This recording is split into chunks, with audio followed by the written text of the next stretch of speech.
Oh, fuck. Drop my webcam. Shit.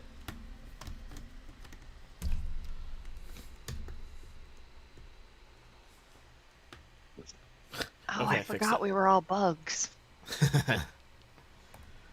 All right. Well, hopefully Flack will join us shortly, but we'll get into it for now.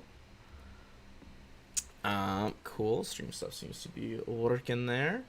All right. So yes, very much you are still these weird bug-looking dudes, presumably the aliens you've been finding.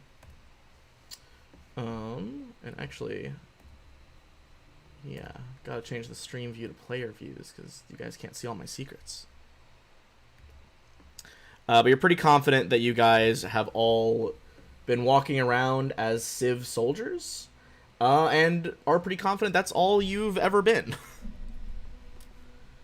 So, after the cool trench run aesthetics, fighting your way past a seemingly enslaved dragon, you guys made it into the Devastation Ark itself. Ark Prime is also what it's been called, which brings us into Book 3, Dominion's End, the final book of this adventure.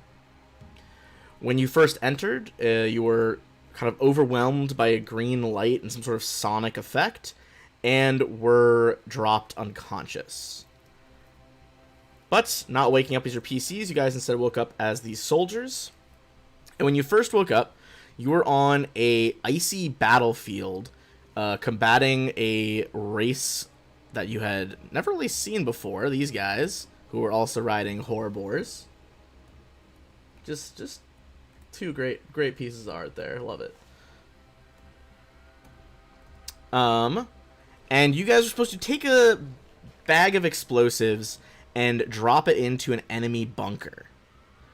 Upon doing this, you guys are kind of freed up to go somewhere else. The whole time you've been earning LPs, but you still don't know precisely what those are. But when the bunker was destroyed, you guys were told that it was supposed to be like an enemy arms installation, but you got in there and there was like a weird coffin thing in the middle that was giving you like mind effects. And in this like stream of parades, accolades, propaganda reels that you guys saw in the aftermath, some of you were able to see through and read a newsfeed headline that said, "Attack destroys Akalith Military Hospital to demoralize enemy and win the war." Which does not seem to be what you were going for. After that, you guys had a glimpse of a few options kind of holographically floating in front of you amidst the darkness, which were a socially appropriate party, and medical miracles, or exit.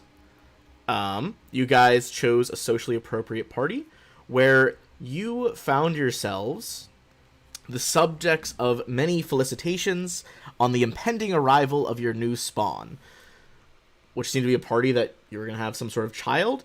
Interestingly enough, this time, even though there are 5 of you, you all seem to believe you're the same individual, someone known as Veher Anch, who I will paste his name into the chat once more.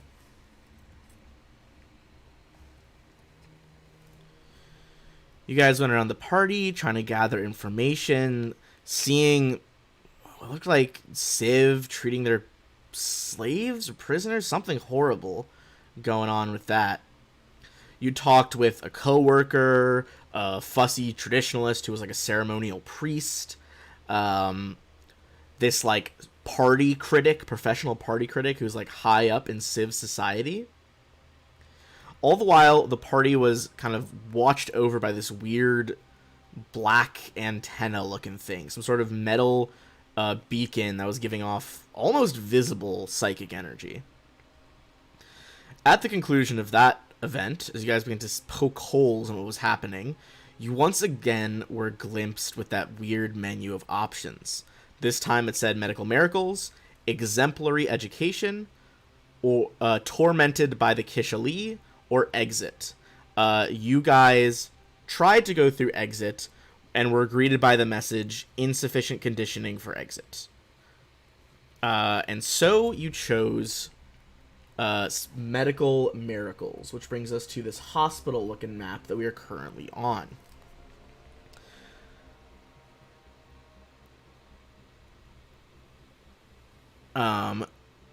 You see that you guys were in a place called the Argent Pearl Medical Center.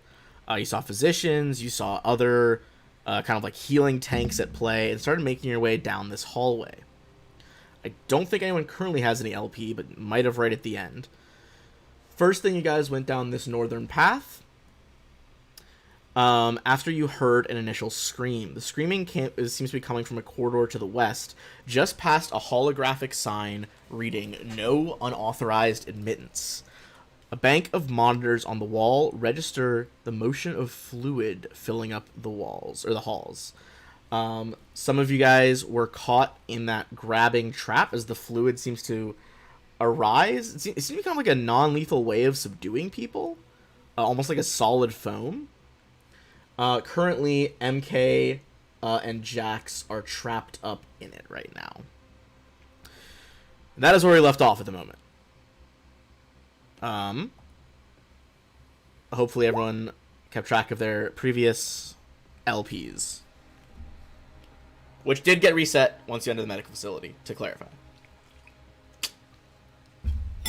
Alright, that was a lot of detail, but it had been a couple of weeks here since we played. Any other questions about the current situation? Were we trying to get into that room, and that's when the foam came out? Mm-hmm. You heard screaming coming from this hallway. Upon entering that hallway, it looks like there was only really one set of doors in this section, which was these double ones up here. Flat Cost and Zashi made it by basically like a trap. Although it didn't seem to be like, intentionally like a trap that you might set in a dungeon, more like containment measures. But MK and Jax are currently caught up in it. Okay. We don't currently have Flack. I can do what I've done in the past. Try to pilot him a little bit. I'll send him a DM in a minute. See where he might be. But yes.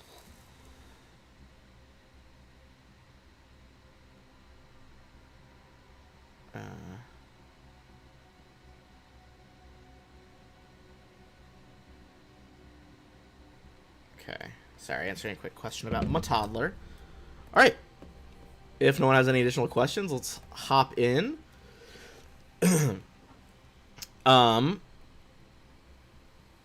Essentially, as we hop back in here, I need the two of you who are caught up once more to give me a fortitude save, and then the others can see about trying to do something to correct the situation.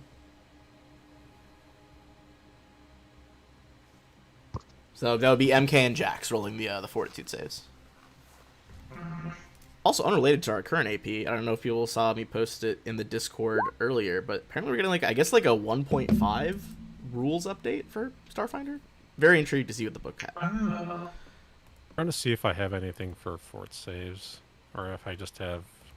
No, I don't think so. I do.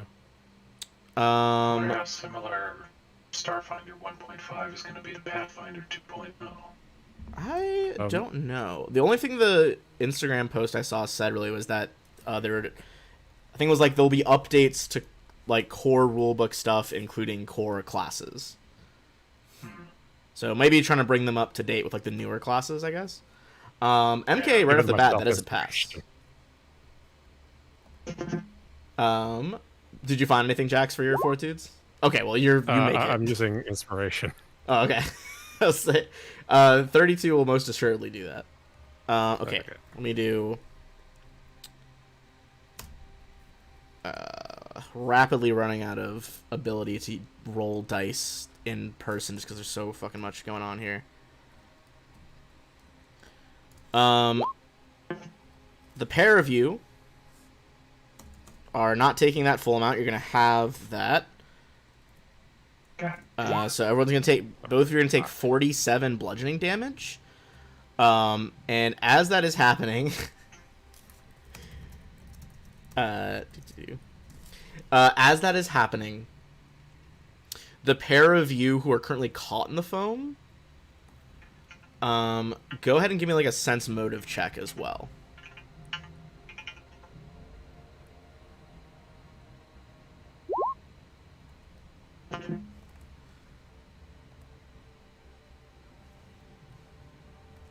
Civ MK, you're gonna earn an LP right there, and realize that like the restrainment foam is like way too strong. It's turned up to 11. It should not be crushing the life out of people. It's supposed to be like a non-lethal way to like protect people in the hospital.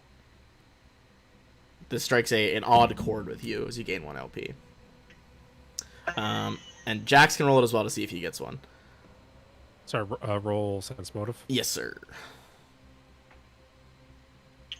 So in previous iterations of this, whatever it is, does it matter how many LPs we've accrued? It does not. Just it only matters per situation, basically. Gotcha. All right. You do not get an extra LP there, Jax. Okay, so now that all those rolls have happened, we can try to deal with this trap before it keeps crushing anybody.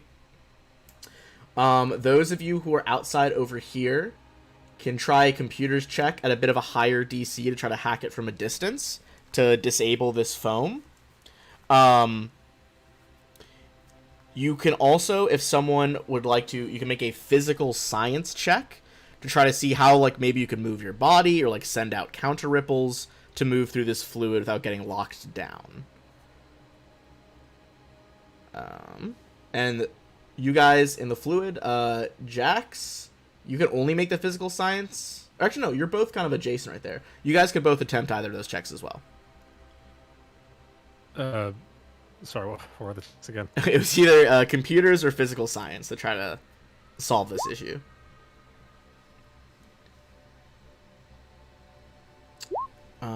Koss can do computers if Flack or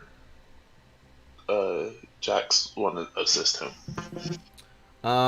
If assuming they're assisting you, go ahead and roll Koss. I'm gonna add some more in here. Civ Koss, as it were. Okay. With MK and Jax over there trying to, like, you're like relaying to them like what buttons to press as you're hacking in from your data pad. The three of you work together. The flow of foam seems to stop, and it looks like there was probably like an electrical charge agitating the fluid, and without that, kind of just slumps back to the floor, and you guys are free to advance.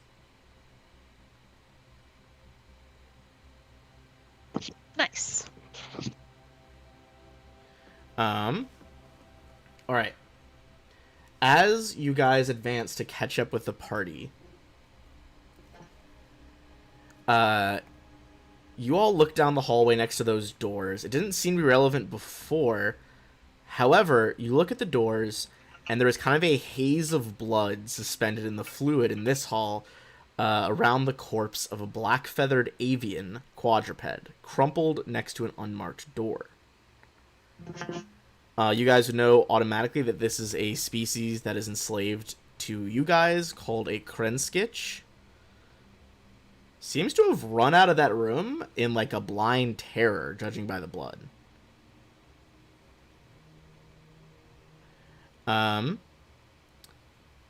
Everyone give me a...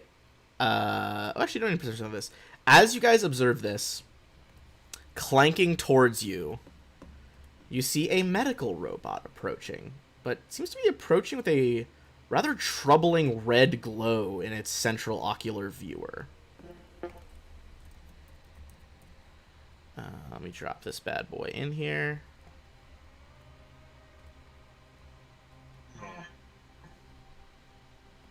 Here's a little bit of the full art so you can see it in all its glory.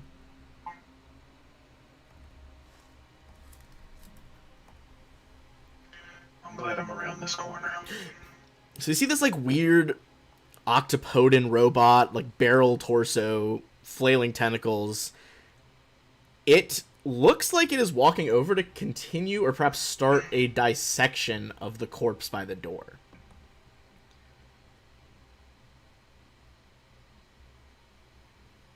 As it does, Its head kind of like rotates around 180 degrees to look at you guys, looks away. Its blades kind of still cutting through the avian quadruped. And in just like a hollow voice in the Civ tongue, it says, "Identify yourself. Please show proper clearance."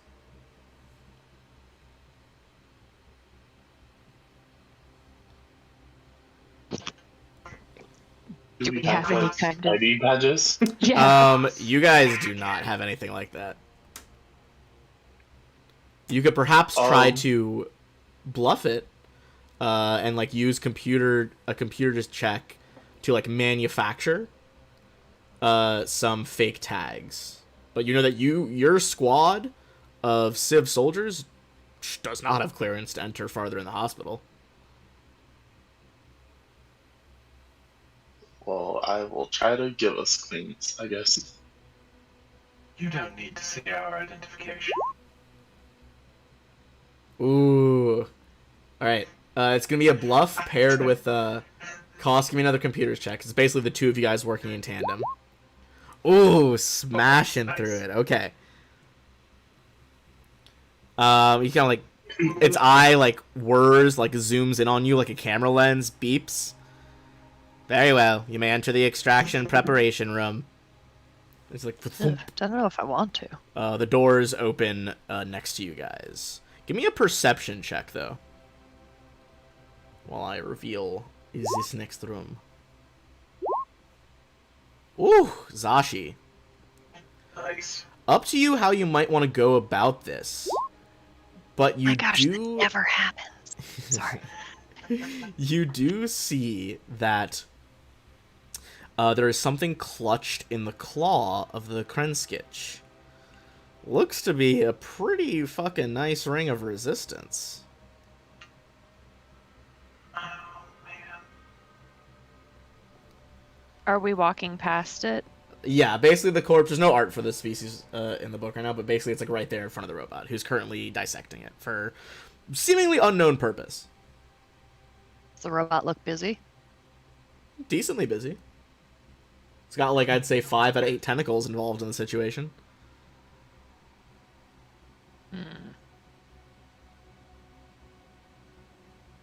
Can Flack snatch it for Zashi? She's thinking about it.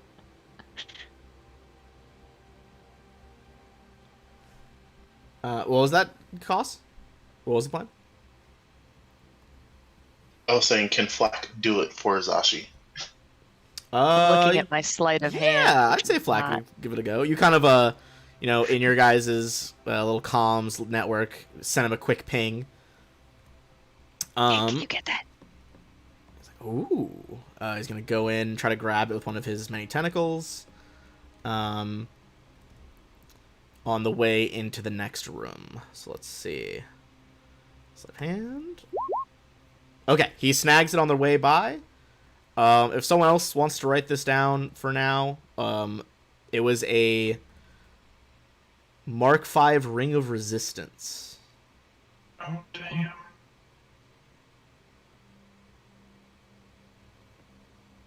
Whoever wants to write that down in the inventory for somebody, but yeah. All right. Oh yeah, Black normally keeps our notes, doesn't he? I got it. Flack is a Thank you. studious little Yosoki. All right. As you guys glance in the next room, the sterile room has an elevator platform in one corner, and another corner is a rounded alcove with frosted glass from floor to ceiling.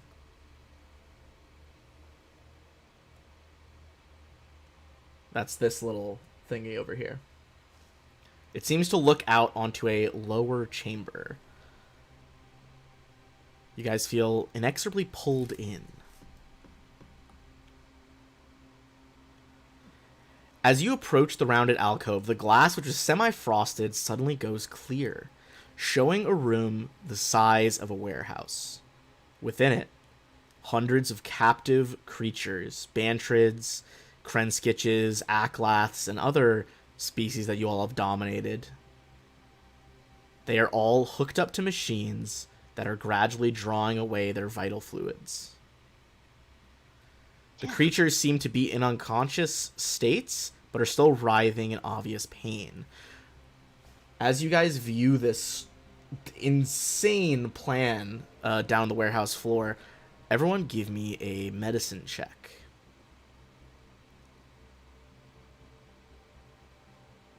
Who's the best at medicine? Oops. Cost popping off, apparently. Cost, that is a success by 1. It was a DC 38.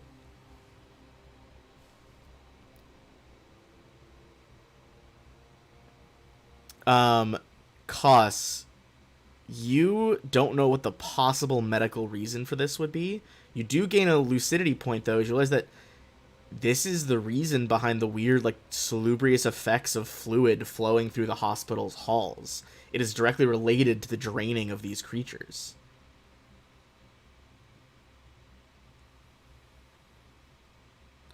As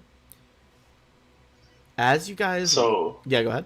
oh, I was gonna say, Civ cost definitely would not care.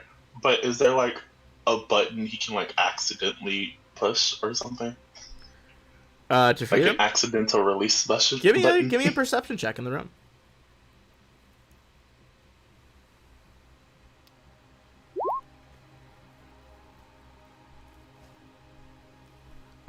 The only button, regretfully, that you see is a kill switch. It would instantly slay every single person on the floor down there. What the fuck? Yeah, I'm not gonna push that. We need the energy, clearly. Civ cost, let's say. Yes, yeah, Civcos is like, oh, Not this gonna makes kill sense. them. Does anyone have 3 LP right now? Out of curiosity. Nope. Okay. So, I'm gonna give you guys some XP here as this horrible warehouse scene begins to fade from your vision. And Cost, you had that interesting statement right there, like Civ Cost wouldn't care, but you're looking for that button. You do feel a strange twinge at the back of your mind of guilt and, like, almost takes you a second to, like, remember this feeling. You haven't thought about it in so long. Disgust, maybe? But you quickly squash that down. You're a Civ. This is natural. But you guys did circumvent that robot. As well as getting through this part. You see this like whole scene, the window, the room begins to grow black once more as holographic lettering begins to appear. But first, let's get some XP. Everyone is going to get 46,080 XP.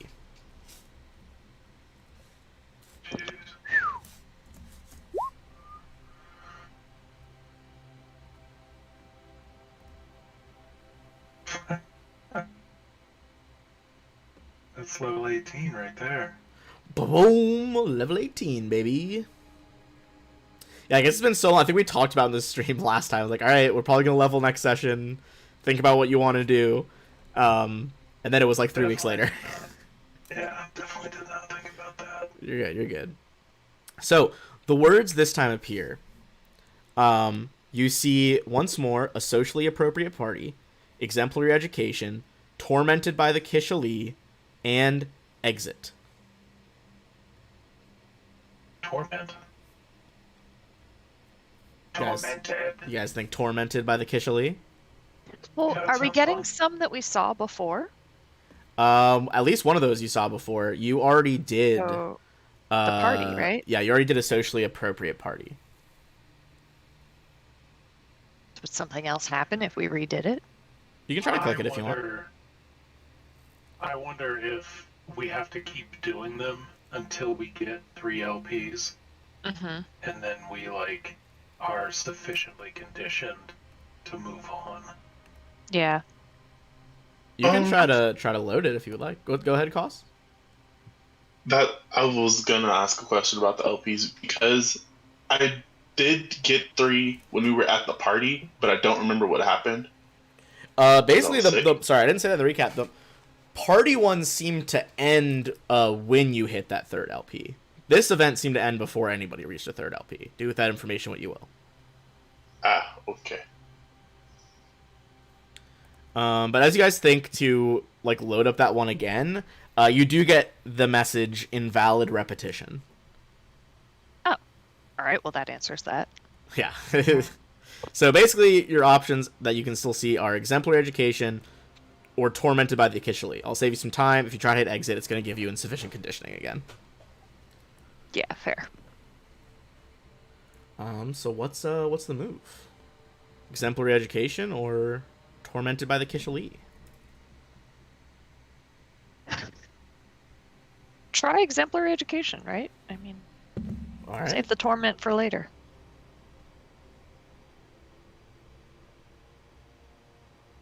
All right. You guys hone in on exemplary education, and as you blink, you see like a riotous blur of like rainbow color, and then as your eyes refocus, you guys all know that you are Veher Anch again. Each of you. You are all individually Veher Anch, and this makes perfect sense to you. Mm-hmm. You find yourself in a new room. The walls of this room are large and made of translucent panes of colored glass, on which strange letters, alien equations, and other instructional symbols seem to glide past. An academic instructor with a calm, professional demeanor stands at one end of a conference table, an array of data pads in front of them. Comfortable seats surround the table. The instructor begins in smooth, compelling tones. Your spawnling's scholastic performance has been remarkable, and we've asked you here to discuss how we might propel your spawnling to even greater academic heights. For this conversation, I need your focus and understanding that the now is the truth. He really puts some emphasis on that. He says that the now is the truth. Everybody give me a will save.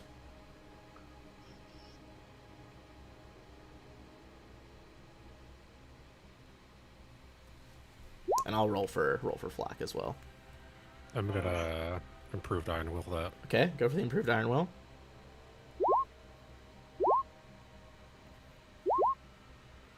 All right. So. Sorry, I'm trying. My Roll20 is painfully slow. You're good. You're good. There we go. We got it. Okay. So, MK. That is a pass. Jax. Is a pass. Koss is a pass. Flack and Zashi are not a pass. Yeah, I saw your. I just took the top one for yours, Koss.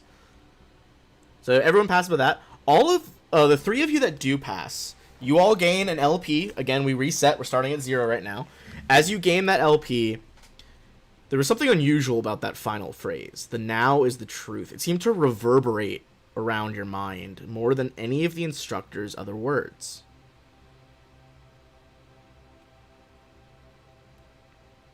All right.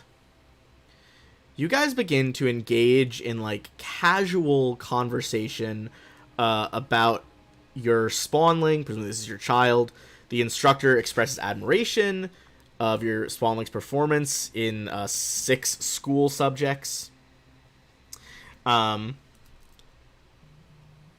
So he begins to go through kind of the highlights of its education. First, let me tell you, Veherans, let's start with computer programming. You can see here, I mean, it's like kind of detail. You're at a parent-teacher conference for sure. All the various ways that your child is excelling. Everyone give me a computers check.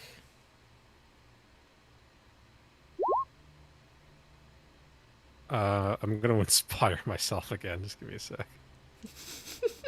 Spending all your points on this. Oh. Cons... Hold on. So you can roll, yeah, if you use an inspiration, you can roll with advantage with your points. Cost, that is already a success. MK and Zashi, that is not a success.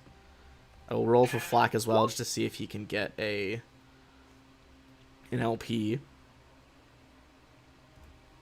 I will burn through all my shadow points to get through this. Alright. So now, Cost, and... just Cost and Flack still. 36 was close, but not quite. Cost and Flack,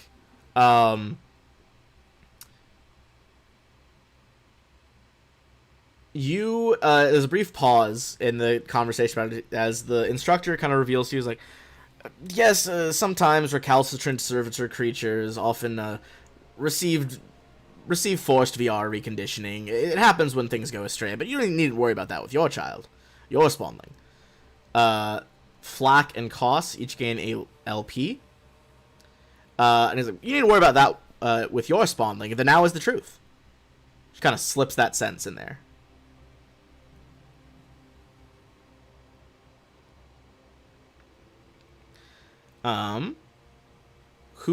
What is everyone's LP count right now?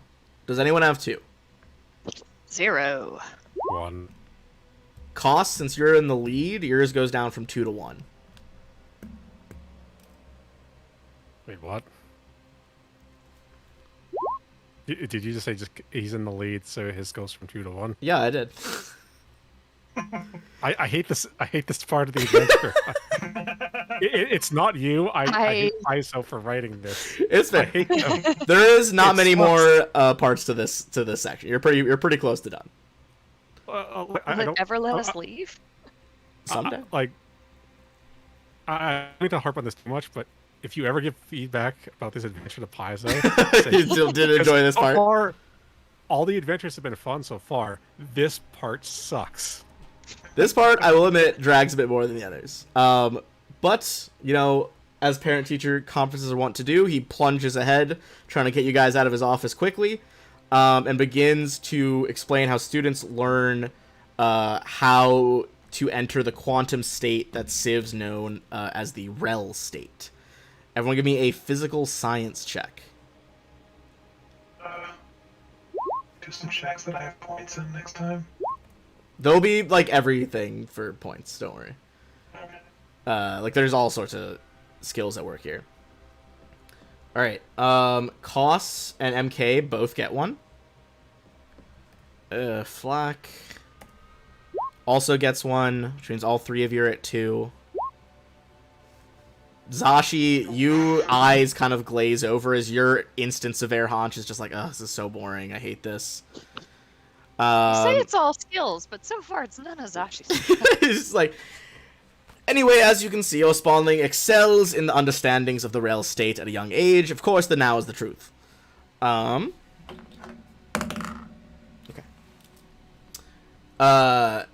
Flak goes from 2 to 1. Everyone else who's at 2 stays at 2. Then, of course, on the subject of cosmic degeneration theory, as you know, our most important Civ scientists are working on a method to better harness solar energy, and I believe that your spawnling could aid in this critical research in years to come. Everyone can give me either a engineering or mysticism roll. Come on. I'm sorry, MK. I thought you were going to smash that. God damn it. I'm doing it again. Need some hero points up in here. So you said engineering or mysticism? Or mysticism, yeah. Oh, I'll go on engineering because I think I'm better at that. Okay. Jax, you're going to go up to 2 LP. Koss is going to go up to 3 LP. And Flak needs to make this as well. What's his better one? I think it's engineering, yeah. Okay. Since Flak and Koss go up to 3 LP here, only one of them can be backtracked. We're going to say, Koss, you stay at 3 because you're the one who is here at the session, and I feel like it would be dumb to be the other way around. You hear once more the instructor is like, and of course, that's just the general process of a cosmic degeneration theory. The now is, and as you hear the now is the truth, you come to this realization, Koss, this is all bullshit. Something's wrong, and you much more roughly and abruptly are ripped back to those floating holographic words in midair. There's currently. Can I choose to believe my child is good in school instead? No. Interestingly enough, the tormented one is gone. All that is left is one you have never seen before after all the other instances. You see Degenerator Rally, or Exit. Of course, Exit does not work.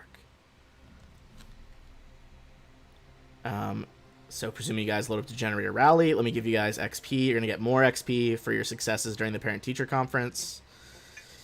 Everyone go ahead, and this is like the most absurd XP you guys have ever earned, but go ahead and roll, or get a 30,720. So wait, is our LP resetting again? Yeah, our LP resets again. Alright. So... also, I'm loving my... I'm just looking at my iPad to the left at the fucking chat feed. That's just the pair of you, like, redeeming stuff to get through. Okay. You guys feel yourself kind of reconstitute once again at Verheer Anch's body.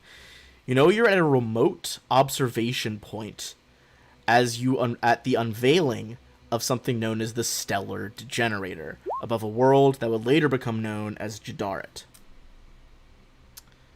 You guys see various flickering numbers come by you, all in like a massive rush, just ticking like 1, 2, 3, 1, 2, 3, over and over again for each of you. And the following thoughts and events begin to play before you. Thanks to the Civ Dominion's advanced quantum communications, you and your underlings can watch the rally live from the research facility.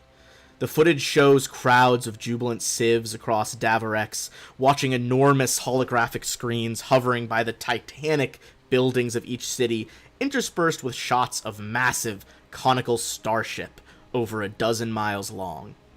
Constructed from spirals of stone atop a metal core, the ship's fore contains a dish-like device that crackles with destructive energies.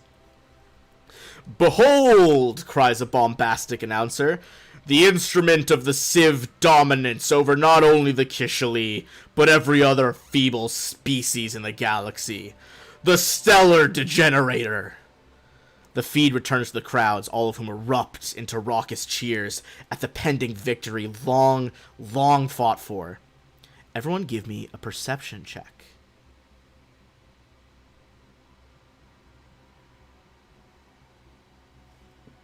So everyone except for Flock has advantage, right? Yeah, everyone except for Black has advantage. Okay. Mr. Wake Up. MK, we got a pass. Jax, you got a pass. Koss has a pass, and Zashi also has a pass, just barely. Oh, okay. It was 24 was the exact DC. You guys notice two things. Insightful today. The first thing you notice is that the facility you are currently in bears a striking resemblance to the one you previously explored on the moon of Jadaret, only far less aged by time. You guys also recognize something that you had not previously understood. You guys have seen pieces of the Stellar Degenerator before. There was a group of heroes that had to stop it from becoming a problem in the galaxy once more. This was back in the Dead Suns adventure path. And at the time, and at least as according to Absalom Station, the Stellar Degenerator is a Kishali relic. But not according to this. After several speeches by key scientists and government functionaries, the rally winds to a close. Suddenly, confusion erupts as the feed shows several strange starships decloaking near the Degenerator. Tiny in comparison to the superweapon. An announcer attempts to play down the situation, explaining that this is a desperate attack by Kishali agents and that they will surely be driven back by the might of the Civ military. No sooner is this spoken than the Stellar Degenerator appears to fold in on itself and disappear completely, along with the Kishali ships. No debris is left behind, only empty space in the void. The announcer stammers, "Citizens, remain calm," but one of the watching researchers near you says, "They took it! The Kishali will be unstoppable! What you feared most has occurred, Veranch. What do we do? A voice says, what we must. We make preparations. Launch Ark Prime immediately. You all realize this voice came out of the Civ body that you are inhabiting. It came from Veher Anch itself. Pieces of the world seems to turn to fractals and begin to look like squares and begin to pixelate. You guys see the root menu appear in front of you again. The only options in the root menu are restart simulations and exit. Exit. You guys don't want to do all of them again? You guys all think exit. And this strange computer reality you have been begins to fade away. Also, LP was lucidity points, now that we're done with it. Not super relevant, but fun to know what it stood for. All right. I thought Varanch was trying to get us to listen to his mixtape. His mixtape. All right. Give me one moment, because we are about to change our maps. Find whatever bug alien made that program. Or make him drink a gallon of acid. But what if it was Veher Anch himself? You would do that even Who to was- a person that you were in the body of? Yes. Oh, okay, cool. Just checking. If it's that guy, yeah. Fuck that guy. It's fair. Okay. Dude, blew At least my awesome. power arm to stomp his head in. Yeah, Veher Anch is certainly earned himself not some brainwashed slave minds, but just a bunch of enmity. All right, I'm gonna bring us over to our new map. It should all be black for you. Don't worry. I'm gonna reveal the section we're starting in. If you guys would like to drag your tokens onto one of each of those pods, these are your regular tokens again.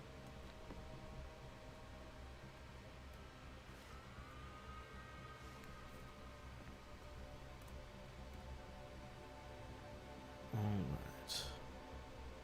I assume we don't get the benefits for our level up until we go take a long rest somewhere, right? You do get the benefits of your level up. It's been a while since I've played checks. I need It's okay. I can start to explain what's around you and answer any questions. I know our original intent was like to have ideas ready for leveling up, but then obviously we took a fairly big break between sessions.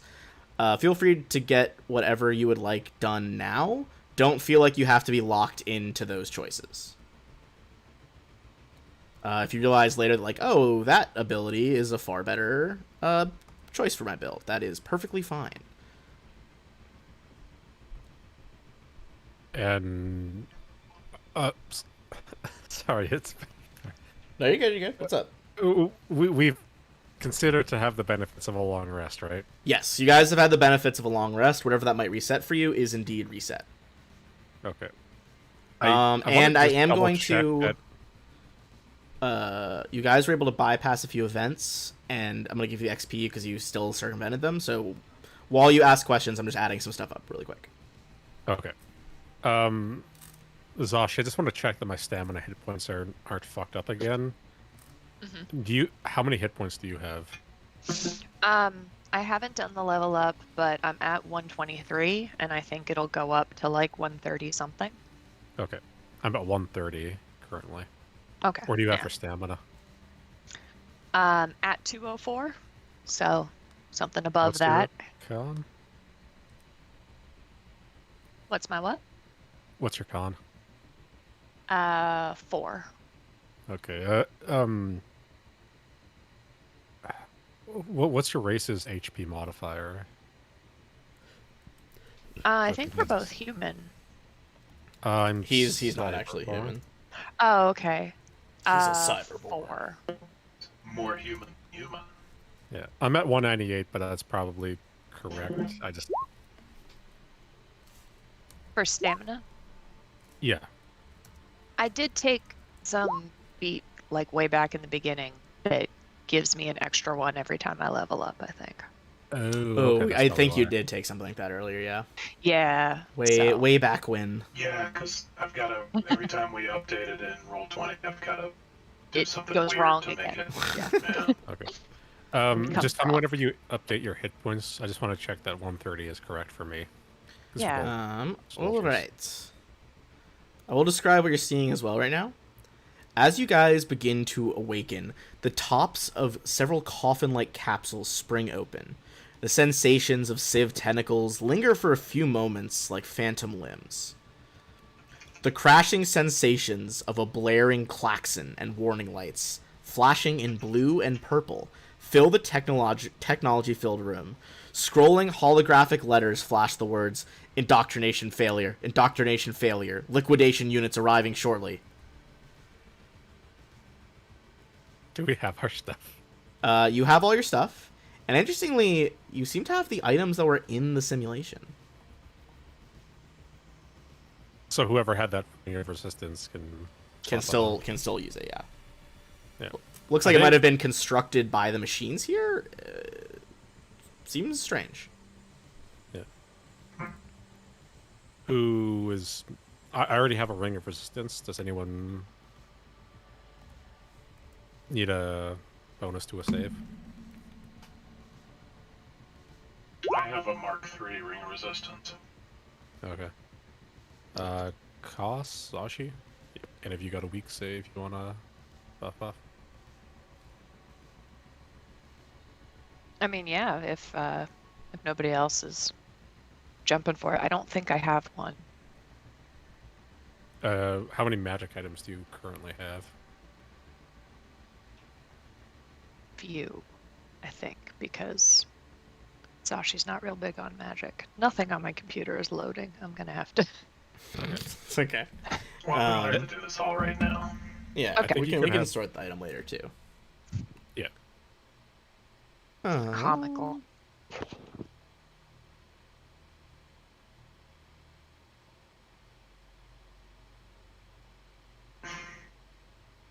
There's a 6th level spell that I really feel like I should take for my character. But it's super useless.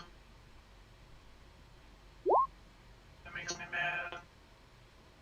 Fair. Take it. Everybody loves a useless spell. It's like I only get like 4 6th level spells. And some of them are pretty fucking cool. There's a lot of cool stuff out there. As long as it's not a 6th level true strike, you can't go wrong. You guys can also make perception checks in the room itself as you awake.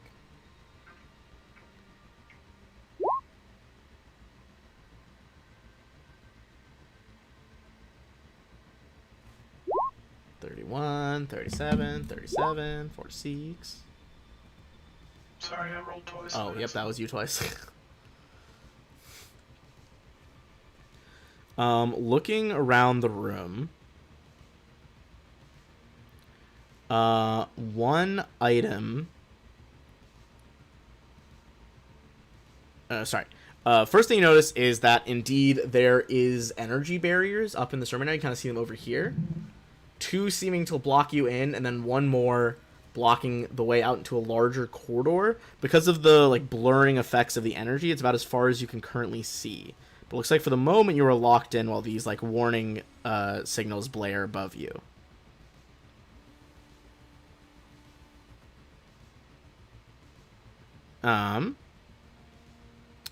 Apart from that,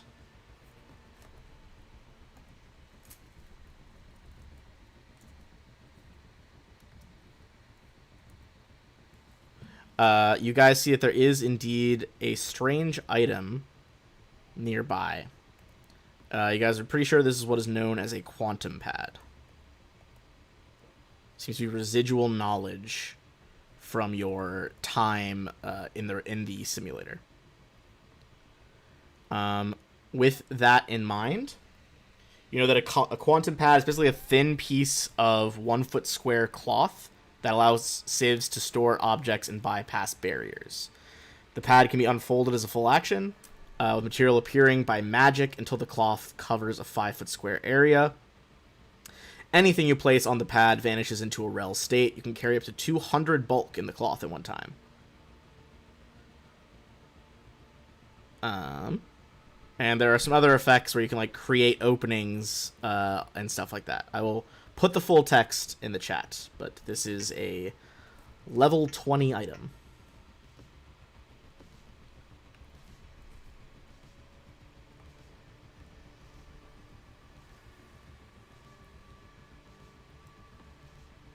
Give myself something to type while you guys work on your dudes.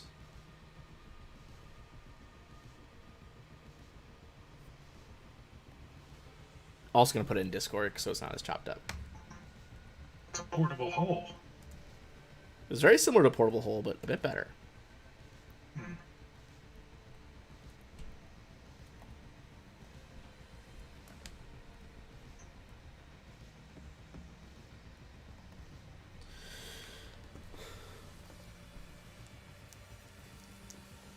So, we know that the liquidation teams are on the way, correct? Yes. I don't think I had updated it, but I had made a summon creature grenade. I think it was a level 16 when I made it. Oh my god. Incredible. I have no idea where that is though. For the Give me 1 how long does it second. last? I'm just gonna give you guys the like item info as a handout so you can use it if you need to. Archive some of our Civ stuff. Yeah. I'm I going was to gonna say disappear off Roll20 for a second, but I'm Okay. just switching computers. And you're looking for the summon creature grenade? Yeah. It wouldn't be level 18 because I made it a little bit ago. I think it's the summoning grenade Mark 5. Mark 5 would be the ones that'd be level 15. Yeah. Which means that you can do 5th level summon creature. Yeah.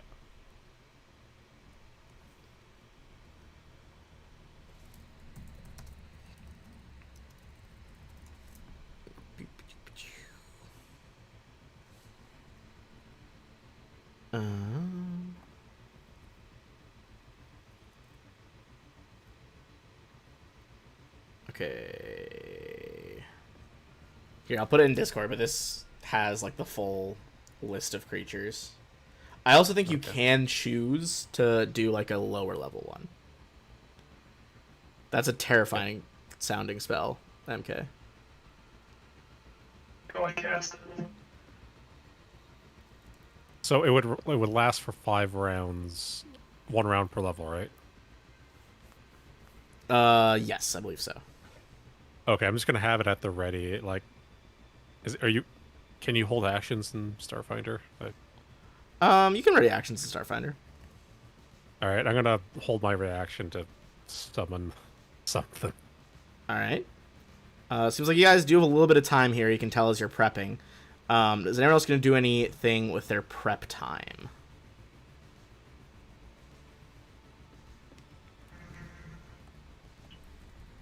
I don't think so. I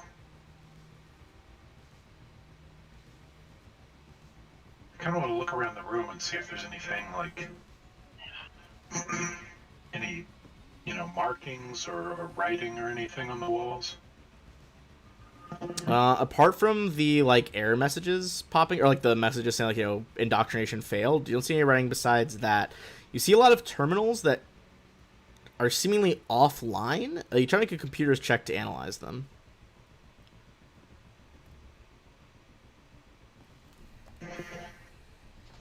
Someone could. Yeah. Well, if anyone else wants to Someone make it, should, go ahead. Don't know if that should be MK.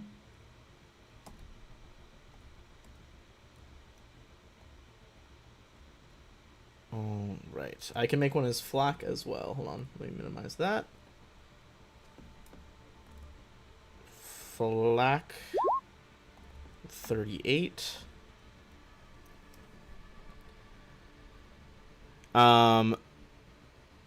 You kind of look through the area here. Very little is powered up. It looks like power might be purposefully being diverted from this chamber to run the like VR section of it. Most of the monitors seem to have controls that would be related to if there was like technicians here to be controlling the simulations you guys are watching. It looks like, however this was happening, it was happening without like technicians running it, as all the monitors were like deactivated. Oh, you know what I just realized? That poor fucking dragon had to go through this shit. Oh yeah. I didn't feel as bad at the time, but I feel bad for killing that dragon now. Yeah, it was one of those things where it's like, it was so indoctrinated, you guys would not have been able to cure it in a limited time frame. If that assuages your guilt a little bit. Yeah. If only I'd had psychic surgery. Is that another spell? Psychic surgery? Jesus. Yeah. 6th level spells are sick. I love Starfinder spells. Probably they're just so wild. Yep. When I summon the grenade, I'll do the 5th level robot. Alright. I will drop a robot token in with that when we do it. Alright. I would be wrecked. Alright, let's see if OBS is being weird. I think it's because I was thinking this before we got back, Jax. I think it needs to update to the compatible version now that I have Windows 11. Right. But yeah, that was bizarre. On my Twitch, it was running. Yeah. Just as a heads up, are we taking a quick rest here, guys? Up to you. Well, you guys just long rested, so I don't think you could do another rest right away. Oh, you mean like a stamina one? Yeah. Yeah, you guys can take time. Your robot eventually. Or do you guys want to just get to the next bit? Up to you guys. I mean, MK didn't get hurt, so if you guys are good, I'm good. I kind of got spanked there a little bit for stamina. I might have something to help with that. If you have something to pop for that, go for it. But for stamina or for hit points? I think it only went to his stamina. He was saying, like, do we want to spend a 10-minute rest in character to get it back? Yeah. Oh. I don't know if I want to do that. I think I might just power through, but I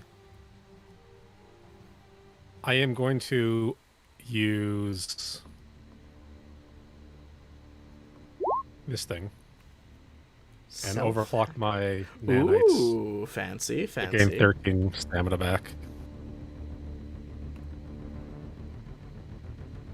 And if you let me do that and just quickly make another grenade for like 10 minutes, then we can continue on. And I should be good. For one more fight if you guys want to, you can spend 10 minutes cobbling. You don't hear anything immediately rushing towards you. Alright. I'm going to try to stay in cover for this fight, but... Alright, so I'm gonna... presuming you guys are going out toward the hallway, I'm gonna start revealing parts of that. Yeah. I will... Heads up, I am making Summon Grenade level 6 now. Foul. It is now Tinier Tim's older brother. Do you have a George. general plan of which thing you're summoning? Robot. It's Ooh. Tiny Tim's older brother, George.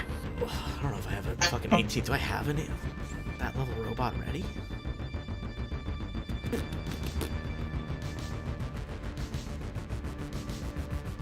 Well, I will have to investigate what robots I have. Ooh, can I put him in? Oh, he's so low level, but he's so cool. Does the level 6 one, like, what CR does that get you?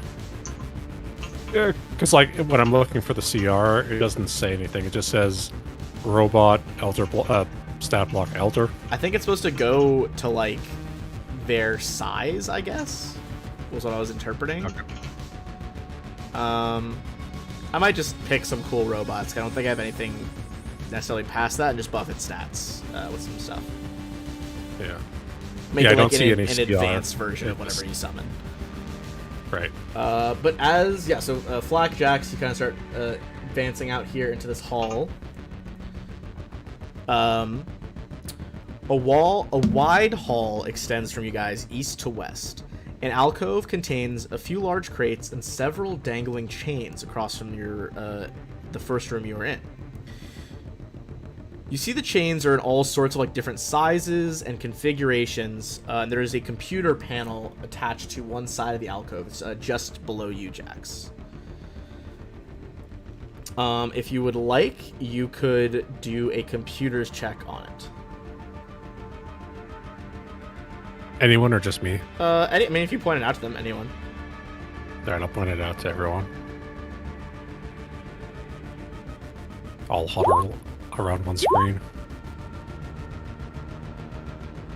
Fighting for the keyboard.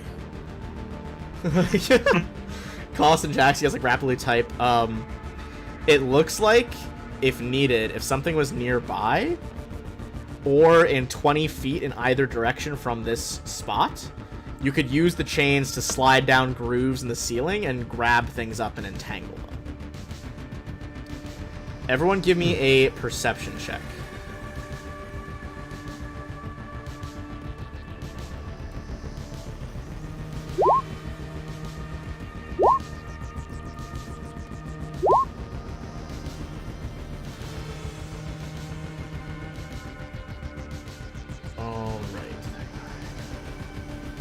You are going to hear them approaching then. There's going to be no surprise round.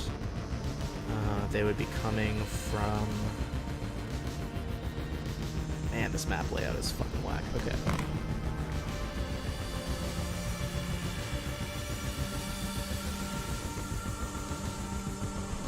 Alright, just pulling up my bestiary. There we go.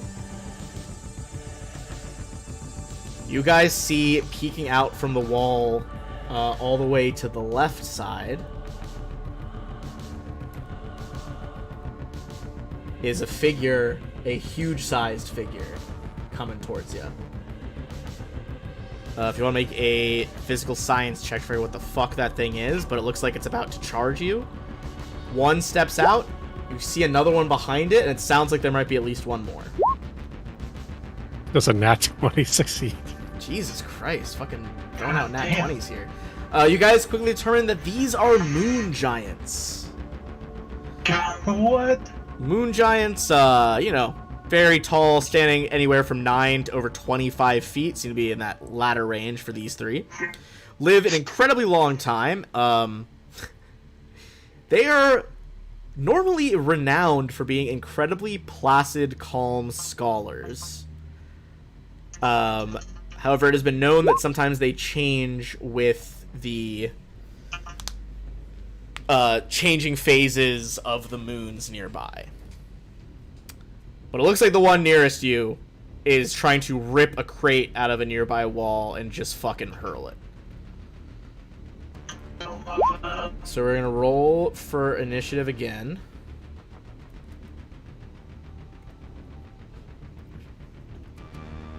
Fuck, moon giant bonuses are okay.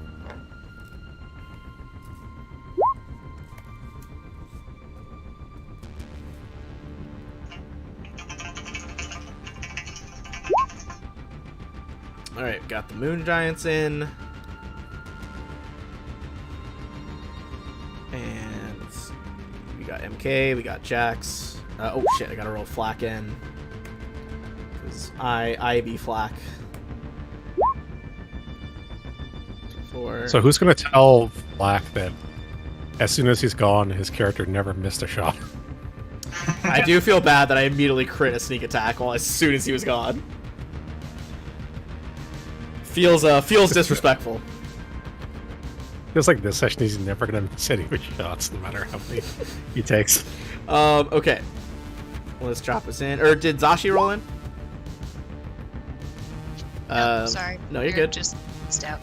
Once you're ready, go ahead and roll in. I can resort us.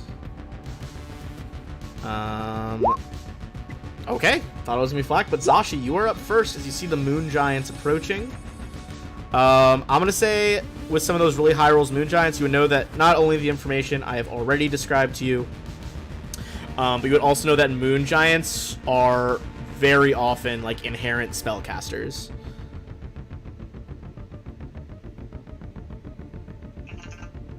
Okay, and these are definitely bad guys? One of them looks like they thought to rip a crate off the wall and throw it at you, so you're pretty sure. Alright. If you'd like to give me a sense motive check on them, you can. Yeah, sure, just to make sure there's no other option here. Common and Terran are what these things speak. Oh. I have no idea, I'm just gonna shoot him. Fair enough. That is what Zashi would do. Speak a normal language, Moon Man. Alright, I'm going to onslaught. So 1, Okay, 41 2. down to 35, 36, and 20. The 35 and 36 will both impact. Yay! As those two slam into it, that fire damage seems to hardly scorch its skin.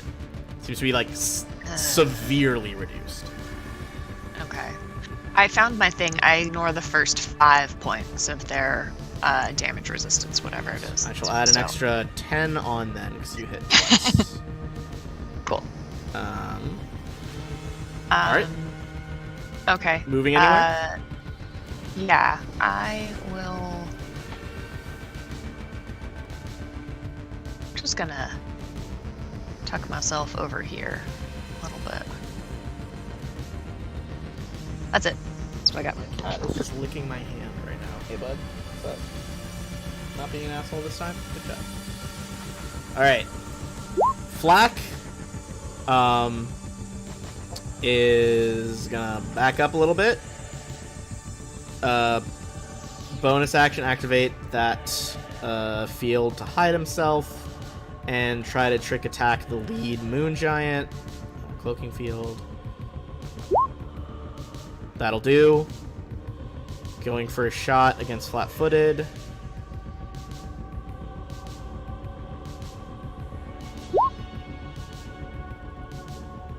Uh, 29, is that flat-footed? That will hit flat-footed. Jesus Christ. Just draining shots at Flack here, as Flack. An additional 48. Alright. Cost, that's you.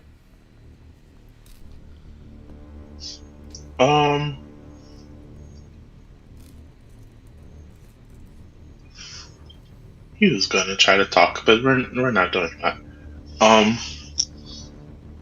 He will turn on his twin combat tracking for the one in the front and the one coming around the corner.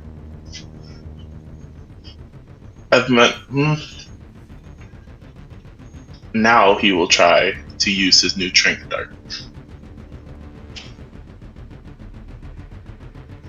Oh, hell yeah, go for it.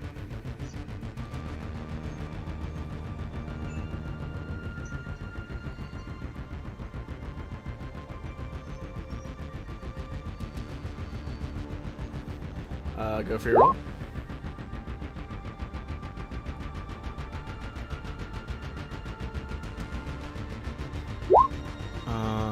Okay. That is going to be a hit. This is a fortitude. Yes. It does pass. As the needle impacts its neck, it kind of just like snaps the fluid off. Just leaves the needle embedded.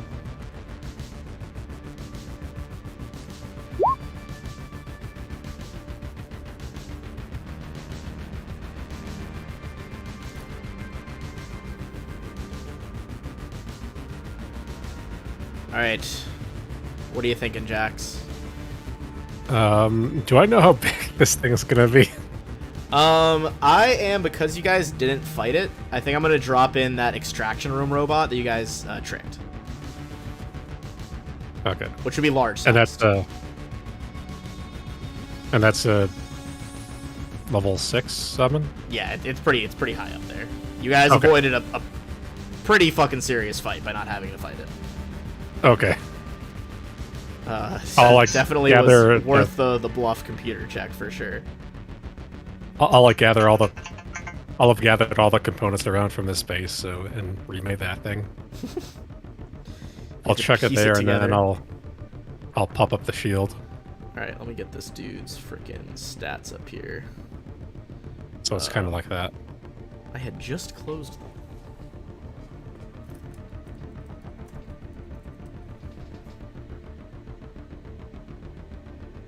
Okay, extraction room, robot.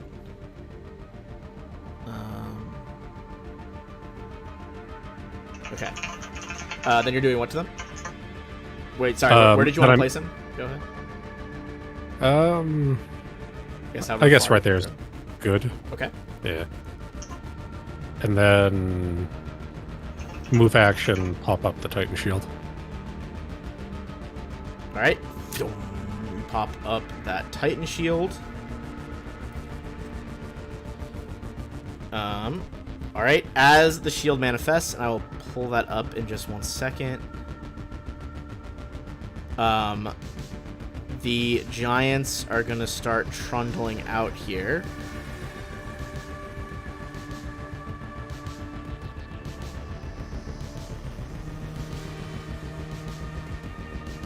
All of them, the cracks in their skin begin to glow. They all start chanting in Terran. You guys realize pretty quickly they're casting a spell.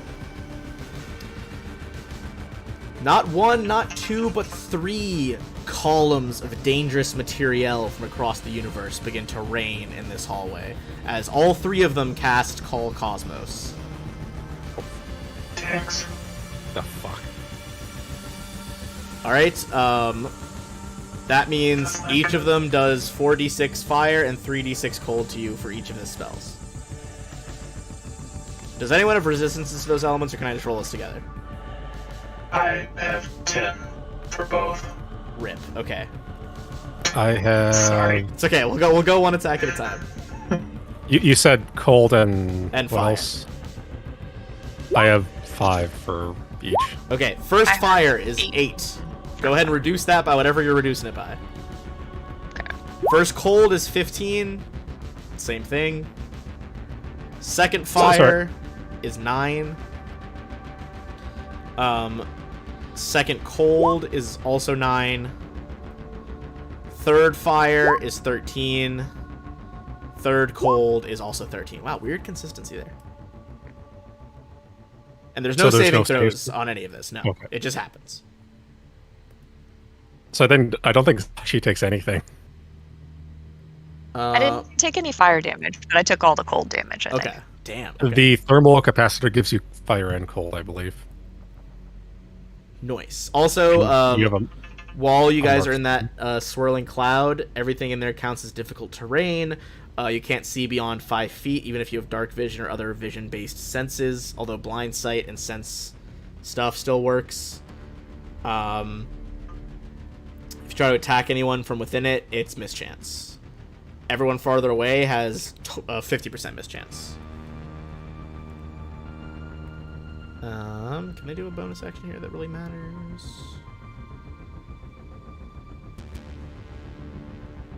Oh, Jesus. Okay. You guys are...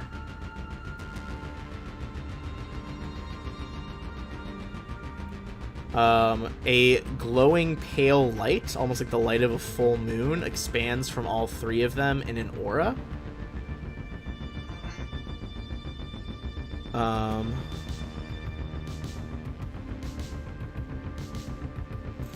It seems like it is surrounding them and causing them to glow brighter. If you want to make a mysticism check, as you see glows intensify with your knowledge of moon giants, you're not obviously seeing them in their entirety, but you see the glow. MK, moon giants can change their aura from waxing or waning. The waxing aura is giving them 10 hit points. Interesting. And it speeds them up so they can make 3 attacks during a full attack. Fuck. Sorry, that was... Oh, sorry, I didn't do your robot attacks, so that should have happened first. Okay.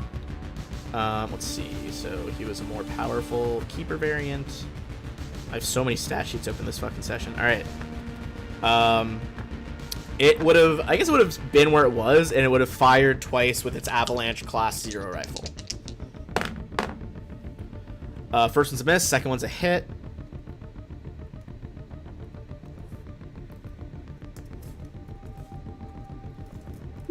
54. Again, seems to be slightly reduced because it is cold damage, but does still hurt the lead giant. Lead one is looking pretty bloody at this point, and then all the storm stuff would have happened. MK, it is you. Right.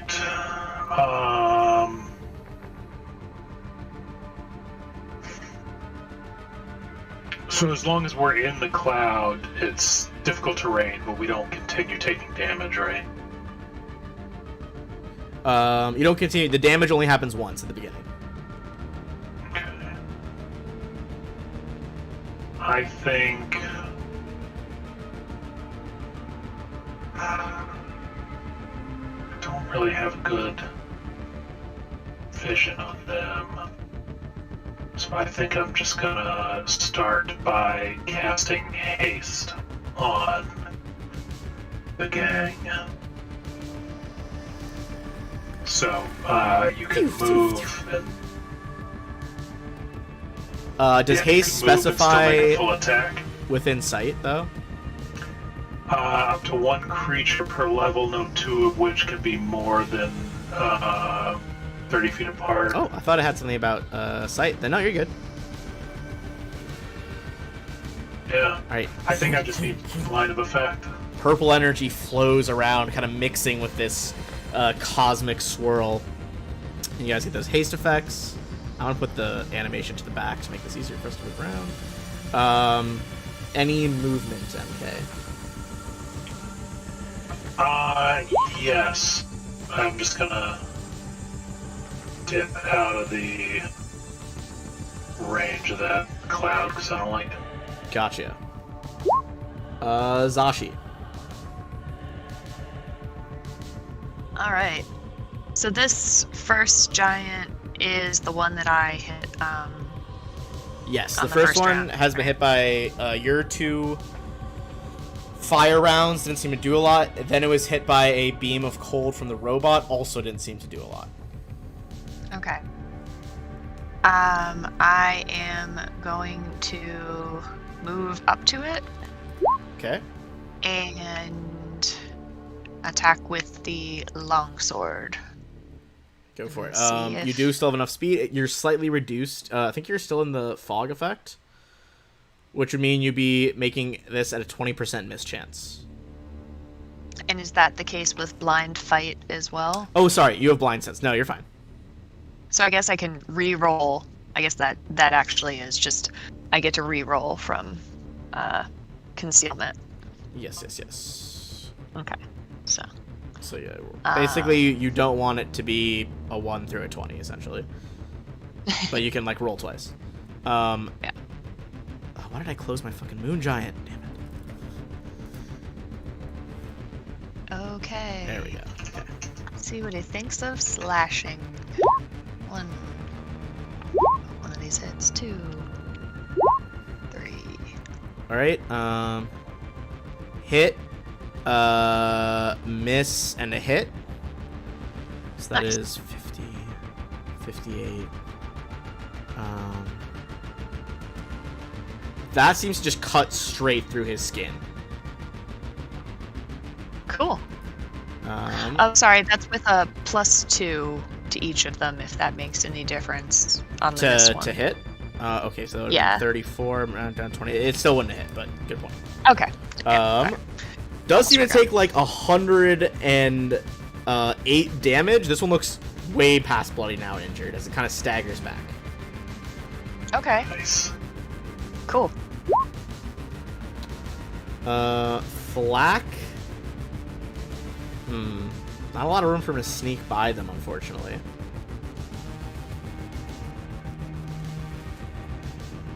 Flack is just going to run out of the storm for now and ready in action to shoot one if it advances any more past Sashi. Cost, that is you.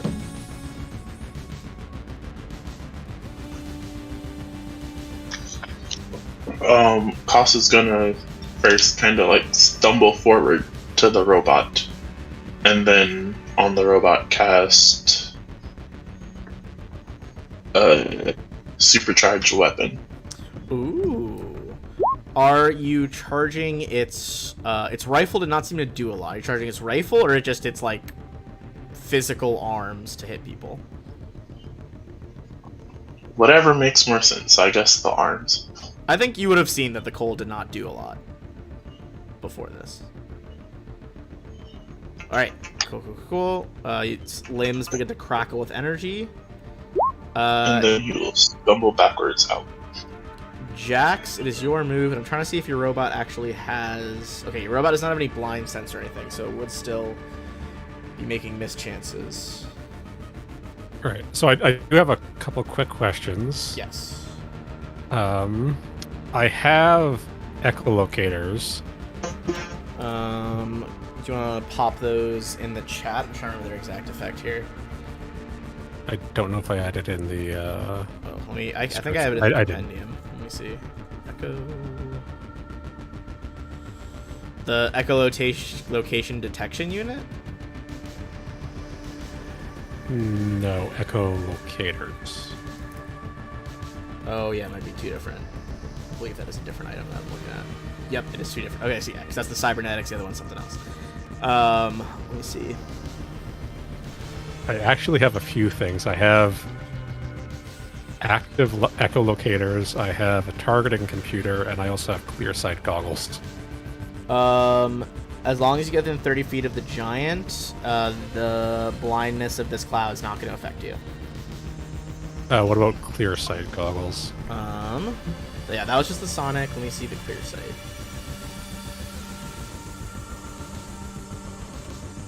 With the clear sight goggles, despite my animated effect, this is not specifically like fog and smoke and gas. It is like crazy stuff like space debris rocketing in. So the clear sight goggles wouldn't do anything, but as long as you move a little bit forward and get within 30 feet, you'll be able to echolocate the giants. Alright. Although, do you remember it is difficult terrain, so 10 feet per square as long as you're in that aura of the cloud. Yeah. I have... I mean, you're all fast as fuck now, so... I have 50 feet of movement even in the power armor now. Good lord. Plus 30 from haste. Yeah. I am going to swift action activate the echolocators. A pulse, like hypersonic pulse, ripples down the hallway. You can see like 3 more giants. Some of them are like getting ready to hurl stuff. Others seem to be glowing with magic. The back 2 are uninjured. Front one's been hit by all those other blasts. And after Zashi's sword is looking extremely injured. Yeah. Is it impactful? No, that's a full action. Heavy fire. Do I get any benefit from being in this thing, or can they see through it? They are also gonna have trouble seeing through it, you would assume. So, what does that do if you can see them, but they can't see you? You can't see me. Like basically, you would have concealment from them, but they're not having concealment from you. All right, I'm gonna deadly aim shot a rocket, hitting these 2. Okay. Explosion launched for right there. That will hit. I think half is... It's supposed to, I think it's supposed to be an even split, yeah. So 52. Yeah. Let me just divide that. Looks like the fire just does straight up nothing, but that bludgeoning does hurt them. So seemingly just the shockwave affects them. That leading one is like almost stumbles and hits the ground. Looks like the explosion landing here. He's like cracked stone spreading across the back of his head. All right, Mobius, you got this. Fuck him up. All right. It will be making this at a 20% miss chance. But it's going to attack with its arms, which have been empowered by Koss. Does get through the miss chance. Its what the fuck is its melee bonus? Plus 33. Jesus Christ. Yeah, it definitely hits. Alright, that is going to be 2 additional d6 from you, Koss? I think 2. That's what I'm adding in. 4? Okay, hold on. Does 79 damage as its needle arm stabs straight through the giant's heart. Does its crush ability happen to its corpse? Crush ability. Jesus. We are suddenly very glad we didn't have to fight this thing. It does not, no.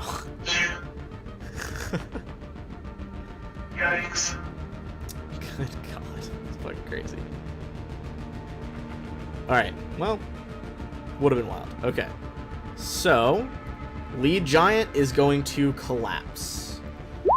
Which leaves the other two. Seeing that this is rapidly not beginning to matter, I'm just going to drag this guy out of the way for ease of play. They're going to move up.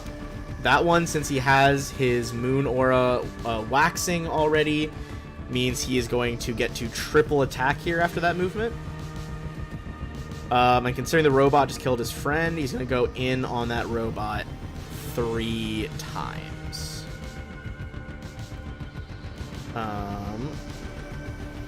And now I'm just playing against my own NPCs. Oh my Better than them hitting us. God, this is going to be filthy. Okay. Okay, one of those is a crit. Fuck me. Alright. It was 2 hits and a crit. Which means this is going to be... Plus.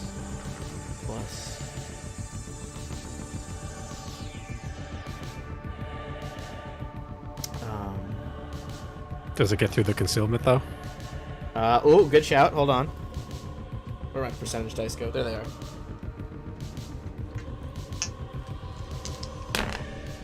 First one does.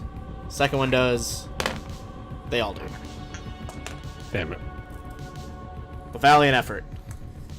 Alright, it's going to do 216 damage. Is Mobius standing? Wow. Let me check. Mobius is barely still standing. Oh. Mobius! You guys just see like bam, bam, bam. Like you see like flurries of movement, like the glowing moonlight, and just can feel the whole metal floor shake, and just see like lots of sparks coming off your robot as you just get fucking pummeled. There's dents all over him. All right, that's gonna lead us to the giant at the back. Is he just gonna yeet a crate at you?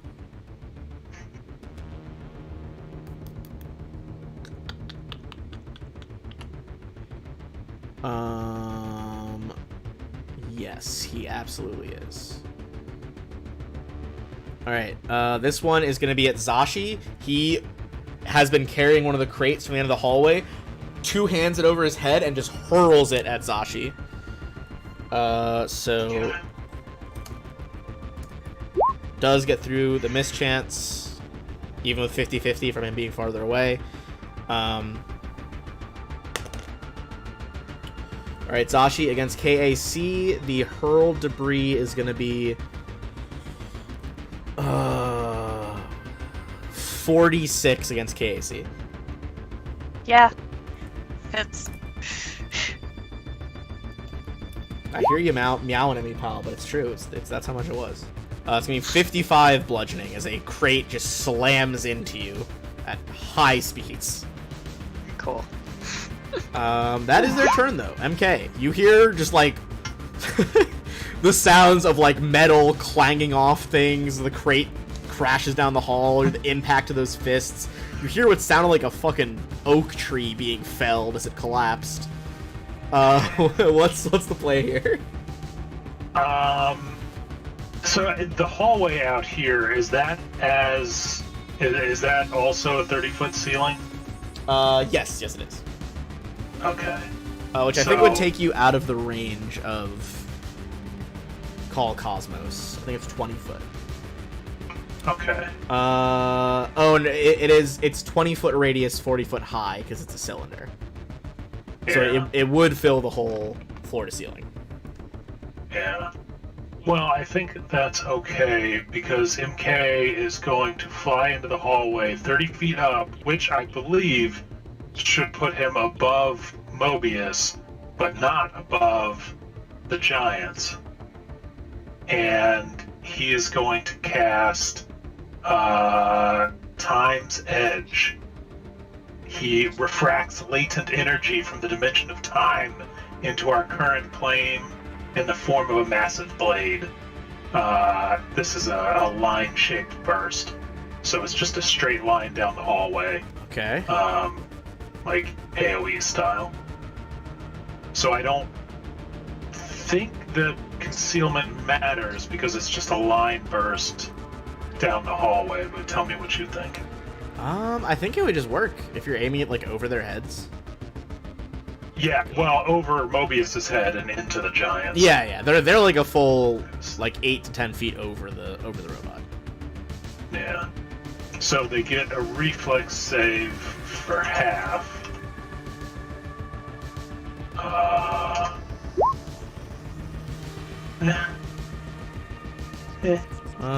34. Okay, and their reflexes, you said? Yeah, reflex save. They do both fail. What damage type is this? It's This is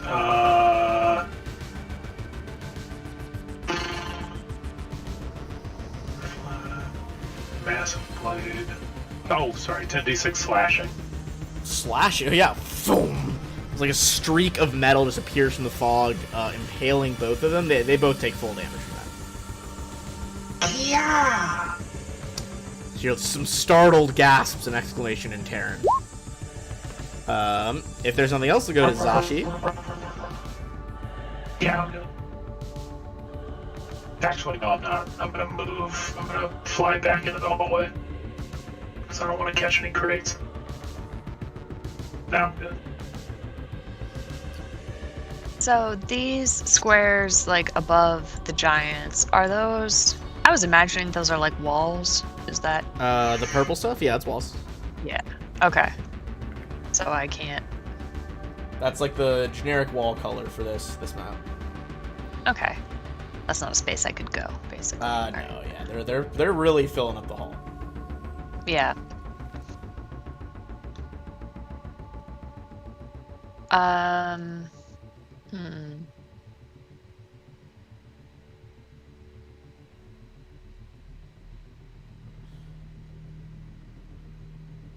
What if I...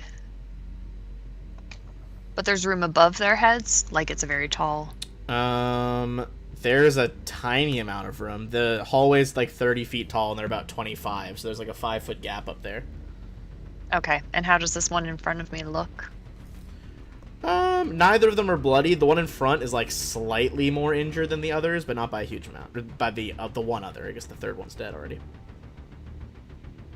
Okay. Just trying to figure out if I can get into... There's not really room for my running around and striking and getting out of the way, kind of. Here. So I'm just gonna hit this one in front of me. A bunch. Hell yeah. Slice away. There's been like giant lances of fucking metal through the hallways, robot attacks. Oof, oof. This one seems wiser to your tricks after you chop down his friend and just keeps like backpedaling. Alright. I would like to move... I guess I'm gonna... I want to move. I think I have to move away from him because that's like the only direction I can go.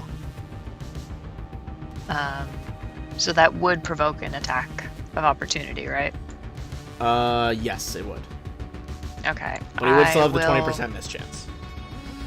That's okay. I don't want to take the chance. I will spend my resolve point to negate that attack Ooh, fucking backflip on out of there, yeah.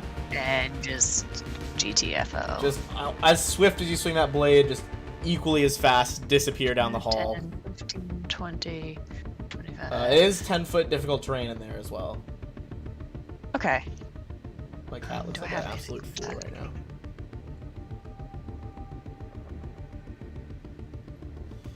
No, I don't have anything for that. Okay. So 10 feet counts as 5. Reverse, 5 feet counts as 10. Yeah, sorry. No, you're good. 5, 10, 15. All right. I can still get over here. Difficult I'll do terrain, it. not a huge issue in Starfinder, I feel like I have noticed.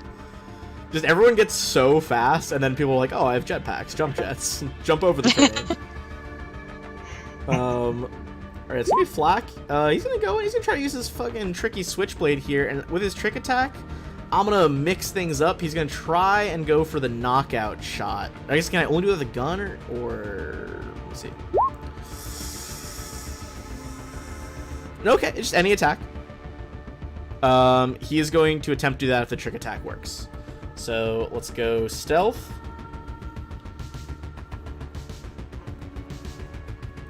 This is for a trick attack. No, it is not cloaked. That will go off, making him the flat-footed for trick. First mischance, he needs to not get a 1 through a 20.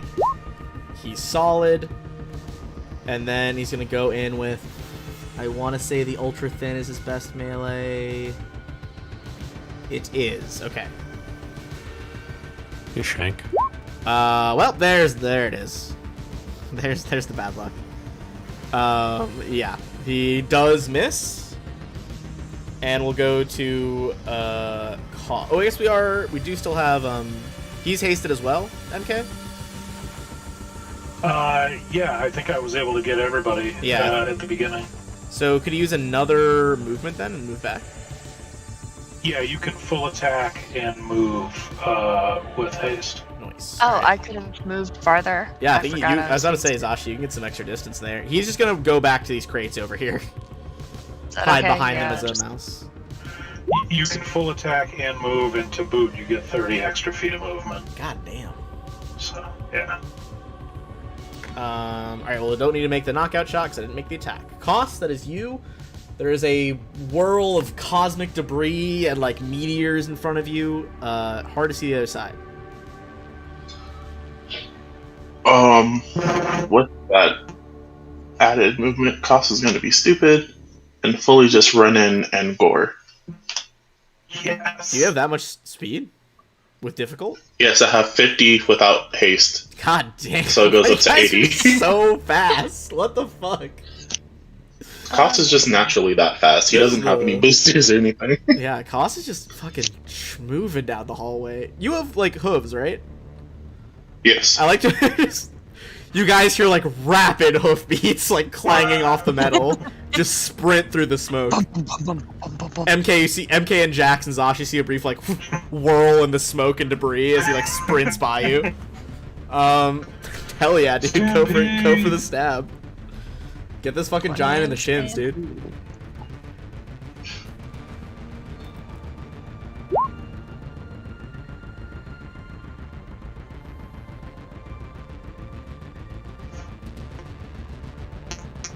Um, 27.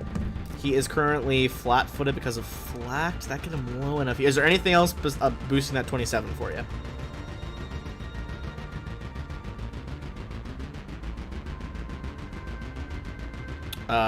Because if not, that won't hit. But if you have any other secret shenanigans as cost. Does he have...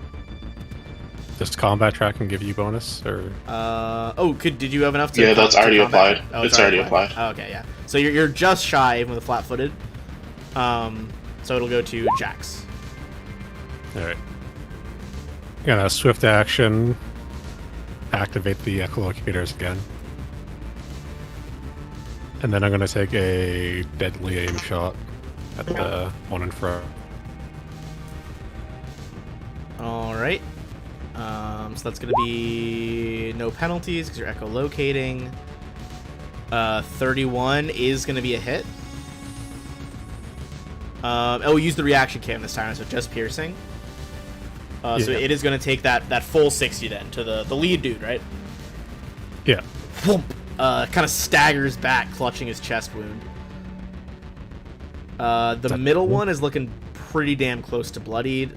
I say middle, there's only 2 of them left. Front one. Back dude's still only been hit like once or twice.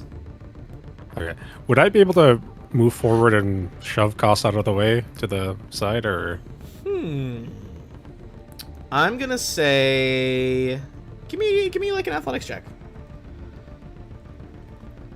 See if you can do all that while still maintaining your power armor. Also, I feel like we should roll athletics more because your power armor is fucking sick. Koss, you're like the grinding of like servos and metal behind you as Jax shifts you over a little bit to the side. Just pick him up with the power armor arm and just scoot him over. Some fucking full Space Marine action over here. So I think go the ahead. Titan shield would be covering Koss if yes. it wasn't Sorry, covered with that's the wall. I knew I forgot to pull the art up for something. Let me get the Titan shield in a second. I don't think it would cover the entirety of the Mobius over here. No, 'cause it would be covering like his top square, but not the bottom. Yeah. Anyway. All right. I had a better energy shield. I just can't find what I named the file for some reason. And that's what I get for not playing for 2 weeks. I'll do a general energy kind of bubble in front of you. Yeah. All right. That's gonna be the giants. Ooh. Okay. Lead moon giant because we're still in the waxing moon phase. I think he's just gonna try to just start wailing punches. If he finishes off the robot, he'll probably hurl that third one at you, Jax. Oh wait, the robot gets a turn. Oh yeah, sorry, I forgot to attack the robot. Fuck. He's not still supercharged, but he will go in. I'm gonna say a multi-attack this time. It's gonna be 2 attacks at a plus 29. It's just much number. Definitely hits. 56. Dude, these fucking grenades are getting crazy. It says this is getting out of hand. Alright, 77 and then 74. First one drops him below bloodied. Second one gets him even lower, but he does manage to stay up just barely. He is going to retaliate here. I think it's going to take the first 2 punches to get through the robot, then probably he'll hurl the last one at you, Jax, despite the low probability that he can actually hurt you. Yeah. Okay, that's 2 potential hits. Going in with the miss chance, though. Oh, he does miss the second one because of the smoke. Which means this is going to maybe be enough to finish off the robot. It's going to be close. 2. That will finish off your robot as he just boom. You hear the top like head of the robot go clang clang clang, spin down the hallway, and the legs just slump to the floor. Which means it will roll that final attack at you, Jax. Yep. It's gonna be a maybe it rolled decently high. Where's okay? So that did count as a multiple attack penalty. So.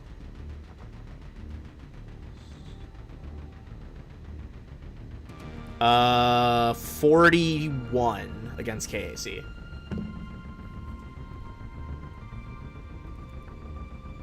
Does that impact Jax through all your defense shenanigans? Can you hear me? Hello? Now I can hear you. Oh no, it doesn't hit through. Boom! The energy shield kind of ripples. You see this massive fist, literally bigger than like your entire like torso and head, slam into it. That is going to bring us to the back one. Considering you are so protected right now, is this touch or is he getting a range on this? Ooh, it is touch, but he has 15-foot reach. Is that close enough? Or is he at 20 feet? Ooh, baby, his giant friend is stopping him. Alright, he's not going to do the worst spell he could do on you.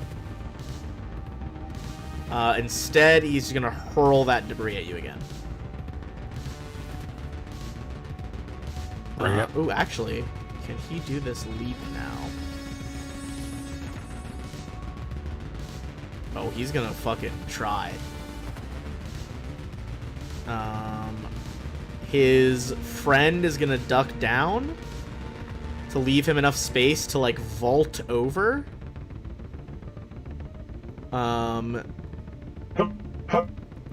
And that means Robot's already dead, but he is going to boom land on top of you, Jax. There's no attack roll for this. It's just gonna deal straight damage because you saw that you were fucking avoiding everything. Son of a bitch. So this is gonna be his regular crush damage from before. You're gonna take 48 bludgeoning, and I need you to make a reflex save so he doesn't, like, pin you under his foot. Can I dive for cover? Yeah, you can dive for cover. I mean, dude, if there was ever something you saw coming to dive for cover, it was this. Okay. This was not subtle. It was like 5 tons of stone giant slam into you. Ooh, those are not going to do it, though, with a 1 and a 4 on the dice. So you are currently pinned under him. So diving to the adjacent square wouldn't help me at all. Because I think do you automatically make it, or is it if you, actually that's a good question. What's the phrasing for it? Because crush does specify that it has to be someone in his vicinity, like in his, like, token. You can fall prone in an adjacent Yeah, dude, I square. guess that would negate the crush ability. That's fucking crazy. You throw yourself to the fucking side. I think you probably just get, like, hit by his foot like a kick on the way by, but you squirm out with your power armor and don't get trapped. That's a wild rule interaction, but makes sense. MK, you hear another worryingly, like, world heavy shake as the giant impacts the ground. Yeah, and this one, who was in the back but now is in the front, was not particularly. This one had only been injured, hit, was like, he? once or twice, maybe. Yeah. Another reason why he kind of vaulted in front of his bro here. Okay. Well, these guys are being a pain in the ass, so. Fair.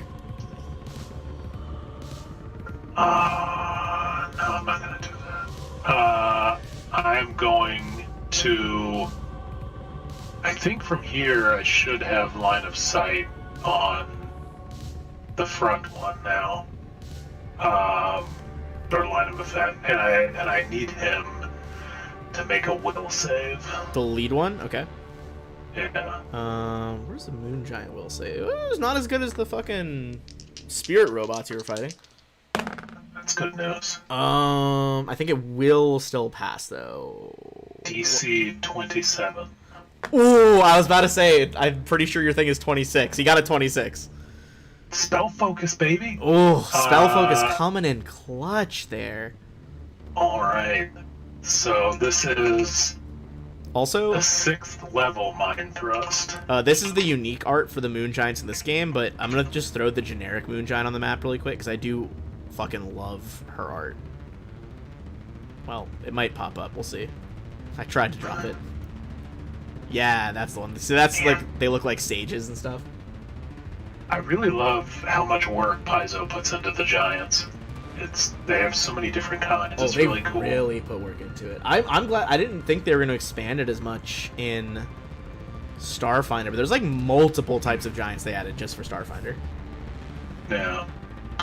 Well, speaking of giants, this one is no. exhausted and stunned for 1 round. Woof. Okay. And he's going to take full damage. Roll 20 is thinking about how much damage. Exhausted as well. He's stunned. Roll It's 20 still with the rolling. fucking drama. Sometimes if you do like a secondary roll, it pops out the first one. I've noticed. Sometimes I just roll like a flat, like a d6 or something, and see if it gets the other one going. Well, I guess What not. the shit? Your powers have Alright. vanished into the ether, apparently. There it is. Oh my god. Huh? He starts clutching his head in terror, and it's like, no! Oh, it's confusing too much!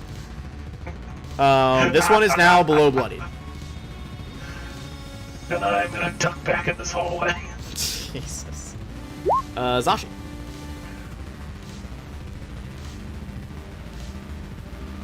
What shall you do? Well, I can sort of run up at the guy and strike him and run away. Again, are we still hasted? Yes, right? Yeah, you're still hasted. Okay. So... yeah. Okay, I'll do that. So, zip, zip, zip. And... attack, attack, attack. Alright, and you get to roll your mischance twice, I believe, because of your shenanigans. Hit, miss, hit. So we'll do the first attack first. Go ahead and roll the 2d100. You just need one of them to not be a 1 through a 20. Oh, you get another chance, though. Let's see if it... Whoa, just okay. barely. Okay, so first one does hit. Then go ahead and same process for the second one. Oh, all right. Sorry. You got attack number 1 and attack number 3 through, so we'll do it twice. Yep. You're good. You're solid. Okay. Cool. So that's Cool, first cool. one was 54 and then 57. Once again, slashing does not seem to be what they're resisting. This one's starting to get pretty low, only marginally better off than his counterpart back there. Now I will use that momentum. Go over there. And that's it. That's my turn. Hell yeah. Okay. That's gonna be Flak then. Flak. I think we'll just try to go in for another stab trick attack so it doesn't get 50% mischance, only 25%. I'm sure there's probably some ability I'm missing that changes that, but I looked through all of his things and I don't see it. Oh, come on, roll 20. Mine's being slow now too. Okay, there we go. Stealth. Trick attack. That goes off. Let's go in with the knife. Oh, and he can full attack because he's hasted as well, so he'll do 3.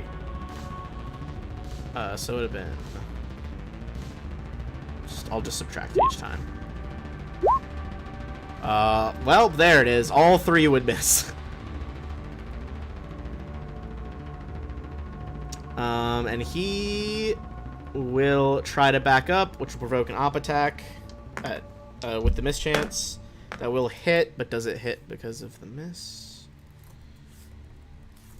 It's gonna be... sorry. Does hit for 50. Which will take his stamina points down. Roll 20 is getting a bit fucking slow right now for me for some reason. There we go. Cost, over to you.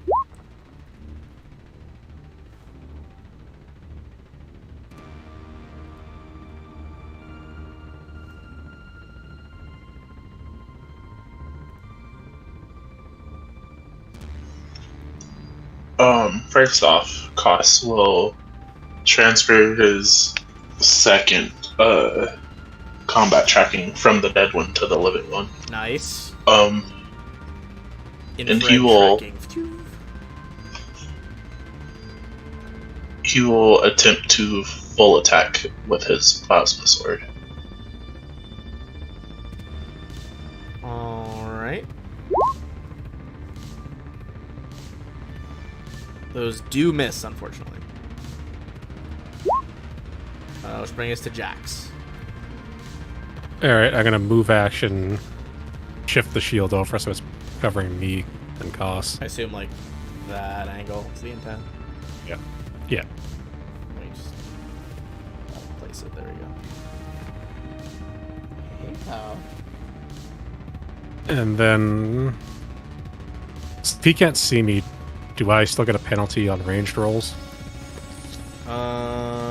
I don't believe so. No. Okay. I think once concealment enters play, that negates that. All right, I'm gonna swift action, activate the echolocators again, and then make a deadly aim shot at the guy in front. All right, go for your shot.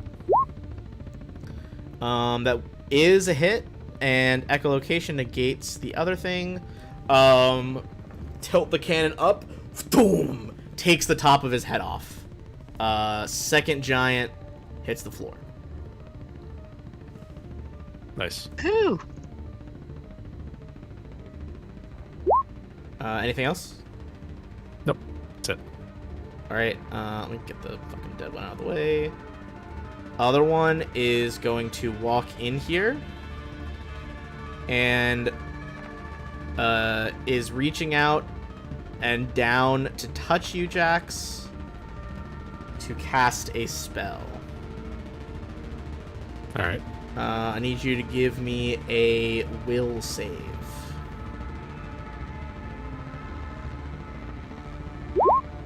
I am going to resolve point, Okay. improved higher, because that was a roll of a 2. Okay. You absolutely would have failed the first one. 100%. Out of character, he was bestowing a curse on you. Which Okay. is permanent. Until you can cast Remove Curse. That's his full fucking turn, though. Actually, bonus action here. His two friends are dead, so fucking aura doesn't matter anymore. He is going to change his aura to a waning aura.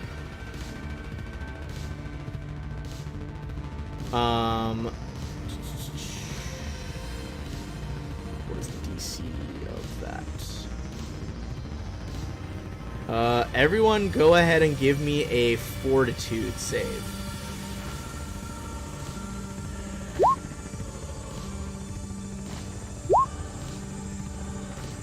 And it's definitely everyone because it's everybody in range.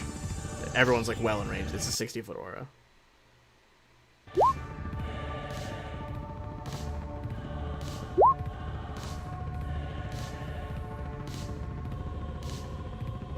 Alright, Koss and Jax being the nearest, that kind of makes sense. You both fail, and you both fall asleep on the spot. Damn it. The tiredness of night, of a dark moon, overwhelms you. MK, I do think once you make the save, you're immune for 24 hours, yeah. So you're good now. But it's back to you. So, sorry, who just fell asleep? Koss? Jax and Koss both fell asleep. Okay. Well, I'm gonna wake them up by casting magic missile, and I'm gonna hit 1, 2, 3 Koss, Jax, and the giant Alright, with magic missiles. go for it. So, Koss. Shit. Koss, you take Sorry. 5. Something For ricochets sure off your though. ribs. Just like, but you wake up pretty immediately. Jax, same to you. Perfect. Giant takes the least. Giant takes 2 points. Hell yeah. Alright. You wake the lads back up. Which brings us to Zashi. May have been a better way to do that, but that was the first thing I thought of. And it was I fun. mean, that was pretty efficient, I will say. Plus, it's a pretty low-level fucking slot to use. And there's no Fast chance of missing about it. through the cloud, so... Exactly. Yeah, I liked what I did last time, so gotta Go for it. gotta Dive go in with for the that sword. again.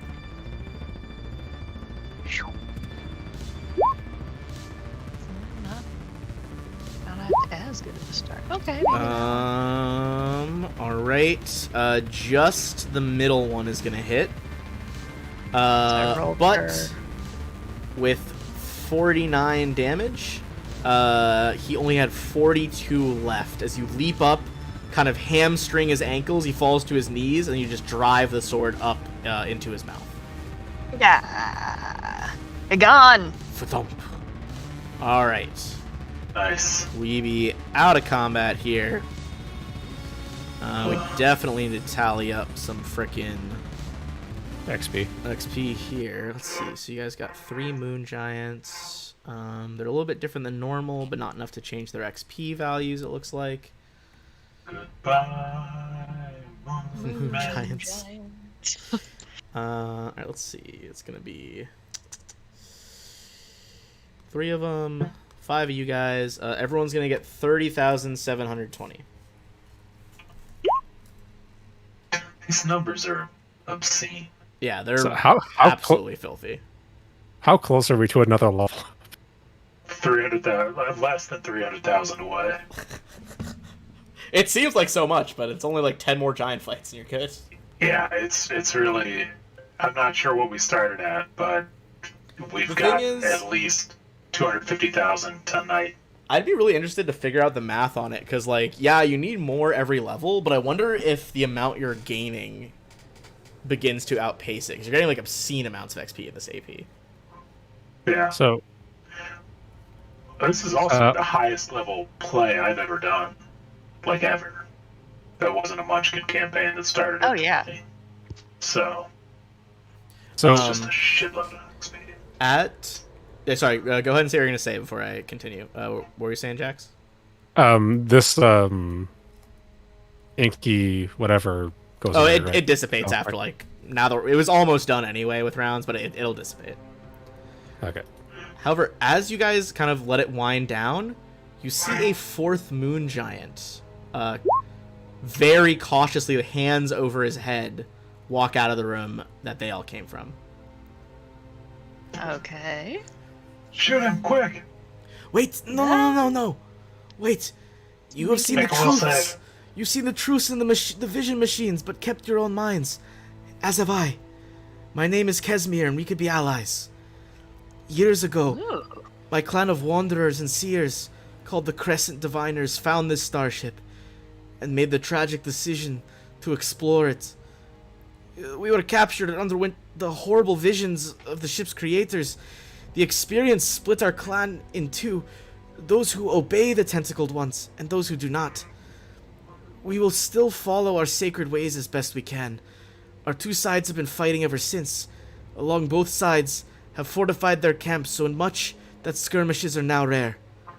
Will you come with me to my camp? It is not safe here in the hall, contested by both sides and where the tentacled ones walk. Well, here's good at sense motive. Yeah, go ahead. Everyone. I'll try. MK on a 38, she is being honest with you. She herself, she says, my name is Kesmir. So, She's clearly lying. Destroy her. And because it's an excuse No, to use the kidding. cool art, I think I'm just going to use the other Moon Giant art to represent her, actually. okay. Nice. Plus, She's it looking looks, way better. looks more like it fits her vibe in the description anyway. Teach a little bit about This that. this giant's pretty cute. How difficult of proposition would that be? Like how You're the like size? barely the Tall. size. In power armor, you're like the size of her calf. I'm a tribe man. Love finds a way. Okay. So she tries to bring you. She's like, "You will follow me to our camp." Can we take a rest there? Of Lead the course. way. She heads back down to where those Man. crates had all been stacked. And if you follow her down here, let me close some of my notes. I don't need those anymore. She calls out in Terran, saying like, "We have guests. Like, move the crates." Koss, you speak Terran, you understand. Anyone else who speaks Terran would as well. I'm gonna reveal that Is next Koss room. part giant? No, We just didn't took, know. Yes. took Terran a while ago. Just took Terran. Took Terran in But college. no, his Oh, you theme are. is Yeah, you are, right? giant blood. Yeah, I so thought so, yeah. you actually are. That's true. I forgot about that. Hell yeah. Don't flirt with my cousin. Because it's never come up. Mental sculpting intensifies. Does- Yeah, these Does, are the first Toss giants we actually- run into. Does Koss actually whisper that, or is that like a mental thing he's doing? I think you guys have you guys have the mental bond, right? Oh, right. Yeah. You hear it in your thoughts. Incredible. Okay. You guys follow her in. Several heavy storage crates are tightly packed in the entryway, making it appear as though the room is completely filled. You guys now see that is indeed a ruse to make it look like there's no room, and that this is actually the camp of her group of giants, which she called the Crescent Diviners, like Crescent Moon. You see astronomical symbols and grooves representing celestial paths have been like carved into floors, walls, ceiling even. They can reach all the way up there. An alcove to one side contains several enormous hammocks that have all been strung up atop each other from floor to ceiling, kind of like hammock bunk beds. The other four giants, moving the crates out of the way, nod at you. Kesmir, welcome to our home. This is Erog, Jurvir, and Trothdir. And I'll put all their names in the chat as well. It's pretty cramped in here, as you might imagine, with so many enormous creatures. But they're making it work. Better than being attacked by the tentacled ones, it would seem. Get rid of your barrier. You don't need that right now. Judging from the stations here, this looked like it was some kind of laboratory. She indicates one of the machines that dispenses water and nutrients if you all need to eat and drink. Awesome.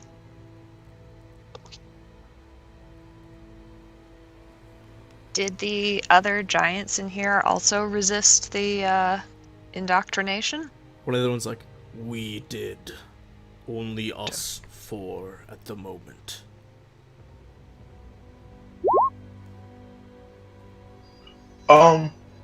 Just because Koss is paranoid, can he double check that this isn't like a simulation in a simulation type of thing? Give me just give me a sense motive on just the world around you.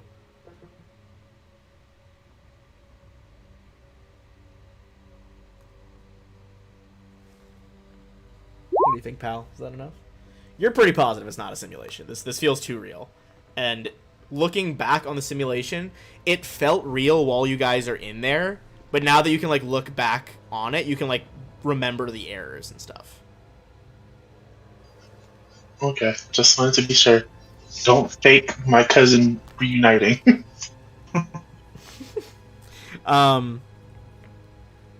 They kind of discuss briefly in terror, I can share information here. We, of course, will tell them.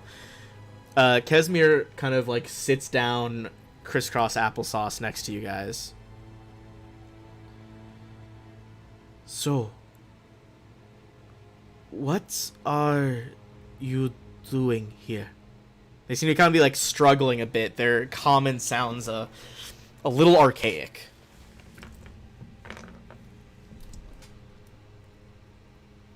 Are here to crush these bug fuckers and stop them trying to blow everything up?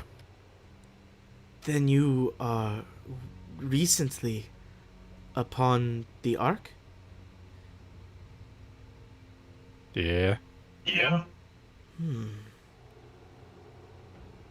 You How long want to have come you with? been here? We have been here.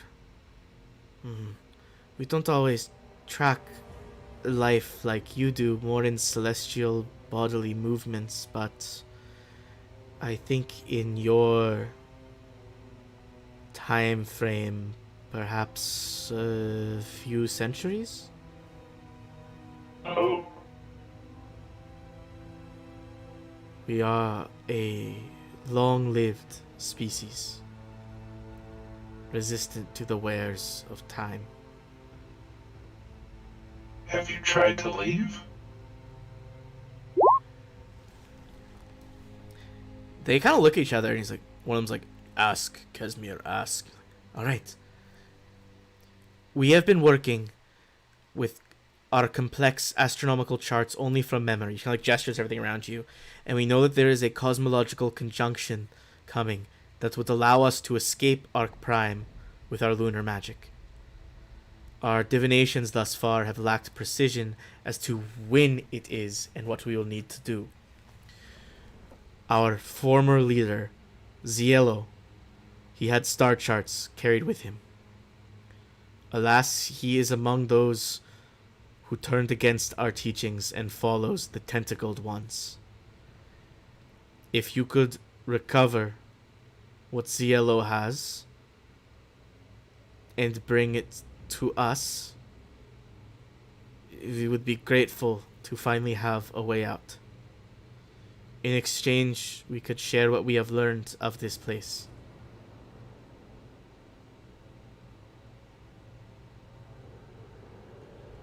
Well, he's presumably not just going to give them to us. Is it something we could steal from him, maybe?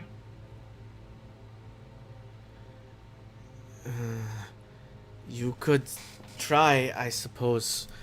You see, Zelo is not a moon giant.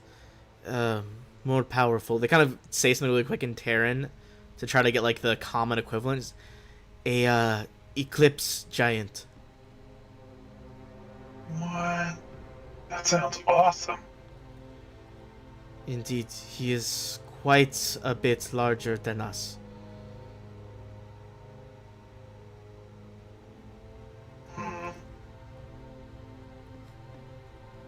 Is he a warrior or a priest? Or a... Much like the moon giants, he has an innate connection to the mystic fields of the cosmos, so he does have some magical capability. He, I know for one, can walk in the shadows, and I don't know how to cast anything similar, but I saw him a few times. He seemed to twist the life essence in beings and rip the spark out of them. Sounds familiar. Yeah, sounds like a spell someone might have just learned. Don't love that. Apart from that, there is of course his Eclipse sword. Oh, She calls it what the word? Ultra serrated.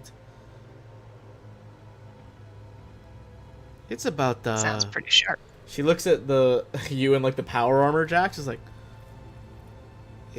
perhaps 4 or 5 of you long. oh, Too many. You guys would quite a think knife. at this point, like just from scale, he's probably gargantuan sized. Yikes.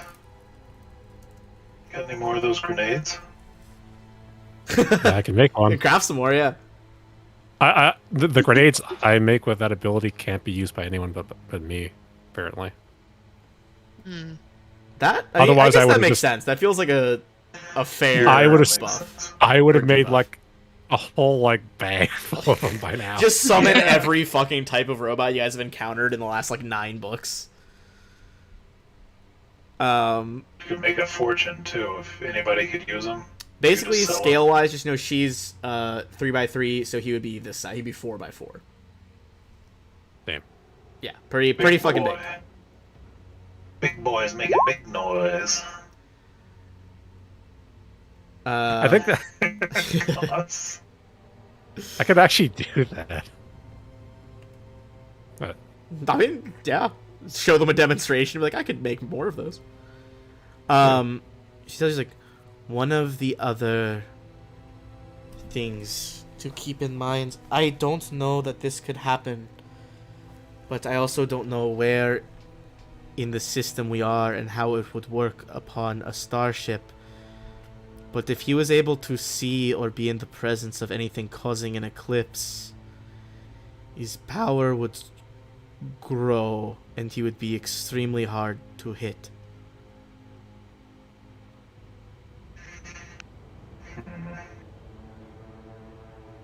Are you gonna help us fight them, or? They kind of shake their heads like it's far beyond us. She gestures at like the four of them. She's like, we aren't even fighters similar to the ones you fought. We Does could he in a have- scrap, I suppose, but it is not our way. Does he have other moon giants with him? Or other allies? Apart from the ones you got rid of, I believe it's hard to say. I don't know where the Civ might have moved them around, but I think maybe 3 or 4 more.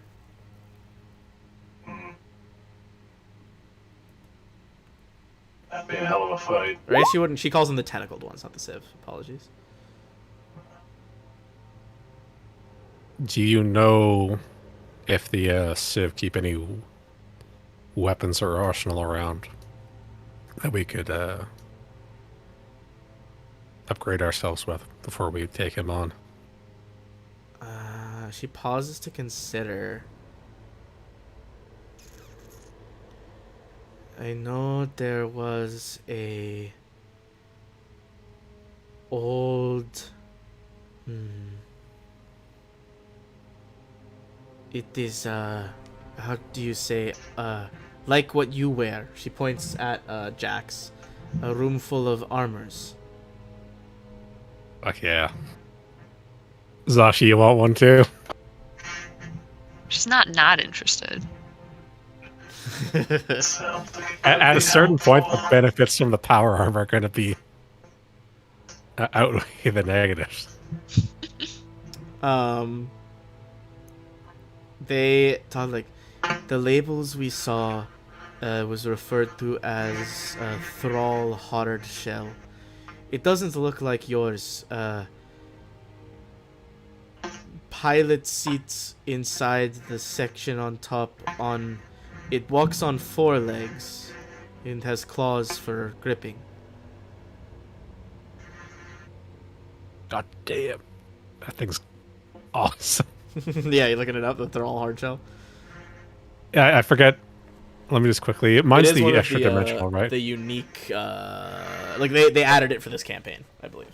Yeah, they did. Okay. Nice. She's like, apart from that, none of the rooms we've explored have large stashes of weaponry or anything. But this ship is bigger than anything we've ever seen. If you came from the outside, you saw it too. The Ark is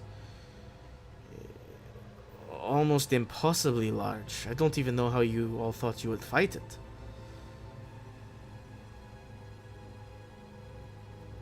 Sorry, she said the what is impossibly huge? The Ark, the ship you're in, is what she's implying. We have powerful friends.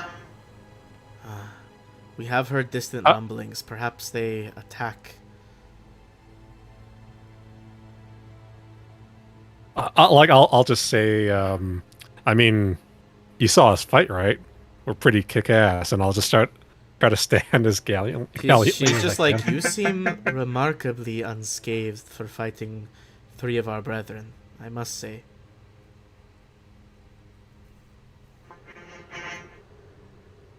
Is there any other information we could give? I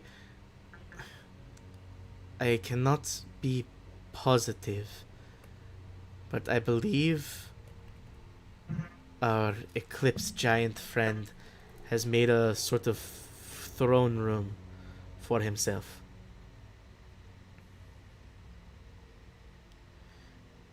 I suppose we could direct you closer. It is through several other rooms. The one south of us that they came through last time, and about 3 others past that, all with varying functions from what I saw when I was able to go over there. There was a medical bay, it looked like, across the hall from us. Some sort of hole they've been gathering and breaking things. I don't know what was there at first. Those tentacled ones that came to take you, they talked of liquidation. The room after the gathering hall must be for that. There are enormous sulfurous vats there. The one I beyond... wonder if- Go ahead. How did you avoid liquidation after you arrived and went through the conditioning? I don't think they knew that the giants' minds could overcome it in different ways. They have not been sent to get rid of all of us, but I fear if we attacked the truly indoctrinated, they would come and try to liquidate us.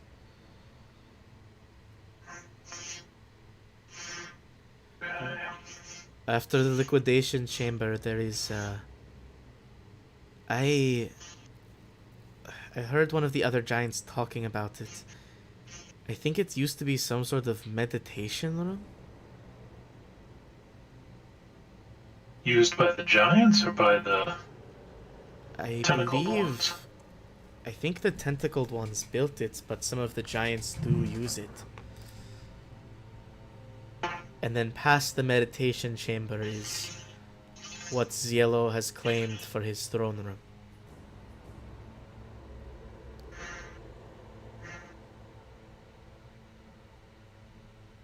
And what?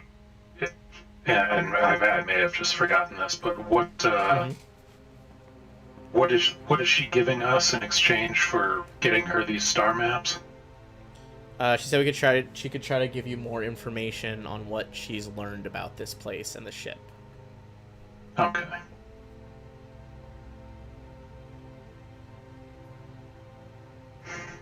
So,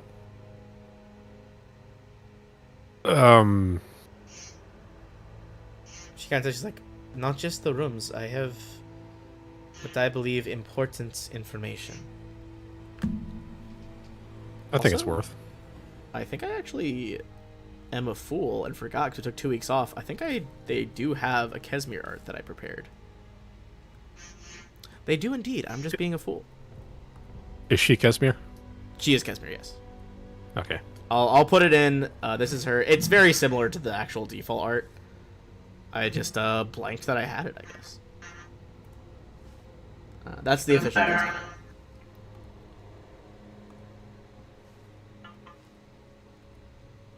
But it's more or less the same thing as the token. Yeah, though. it's pretty close. It's not like wildly different or anything.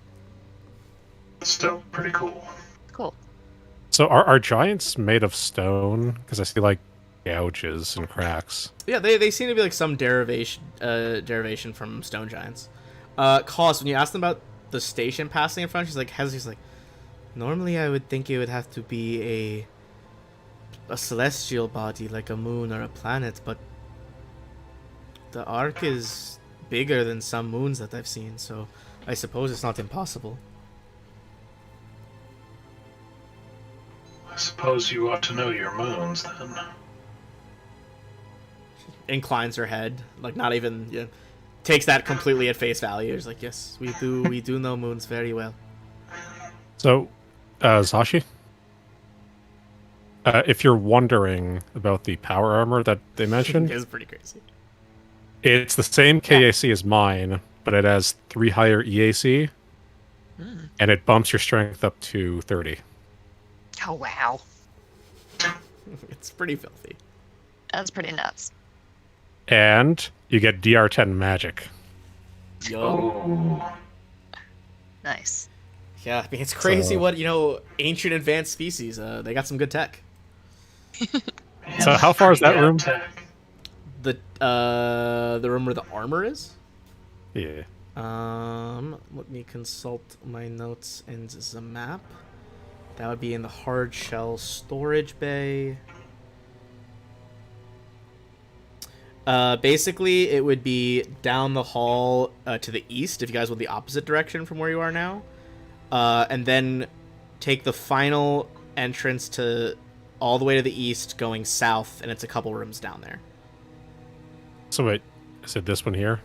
Hold on, let me zoom out and see what you're pinging. Ping again?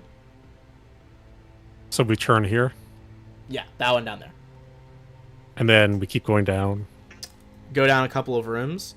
She does warn you. She's like, there is strange. They don't grow very well on our oxygenless moons, but fungi, mushrooms growing in there. Very strange.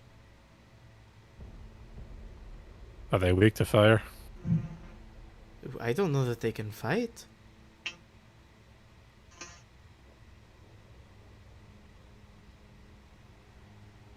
So what's the danger? Oh, I don't know. I just thought it was interesting. I know you fleshy ones, spores, poisons. Those things, they hurt you, no? Oh, so They try. would burning them with fire wouldn't get rid of them? Oh, I suppose so.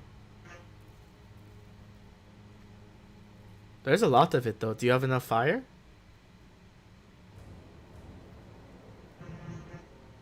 Yeah. Probably not. But is there another way to get past there? Or is that the only way? Well, the mushroom room is where those, that armor you're looking for is. Oh, so the mushrooms are in that armor room. Yes, I think they grow past it into an additional chamber, but I don't know what's in there. How dangerous is this poison? I don't Would, know. We are quite immune. It's, Oh. there's vines, it's kind of a puffy blue fungi. It grows on the floor and the walls. I'd say give me a natural science check based on how she describes it. She probably has like a few more details in as well. Physical life science. science? Sorry. Said natural, but physical science, yeah. Someone smart? Thank you. Ooh, big money costs. Okay.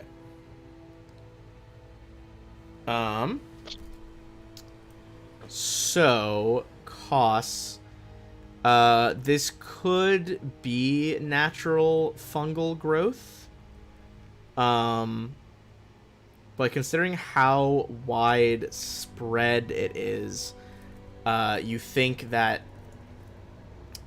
it might be the results of a frugi colony. Frugi are like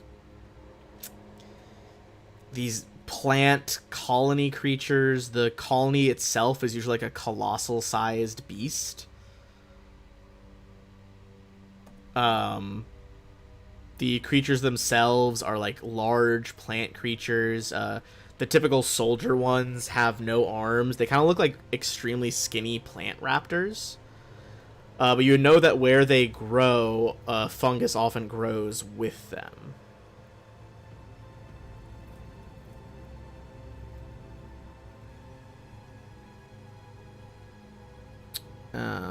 But you know that they are not usually like intelligent. It's like a slightly sentient fungi.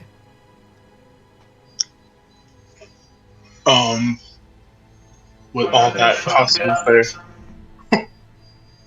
Boo. How dangerous is their poison? You would think based on that, she might have just been wrong. Like there's lots of spores spreading in there, but you're not certain that there's actually a huge risk to you from the spores. Yeah. The real danger is what she didn't see, which is that there might be a frugi there.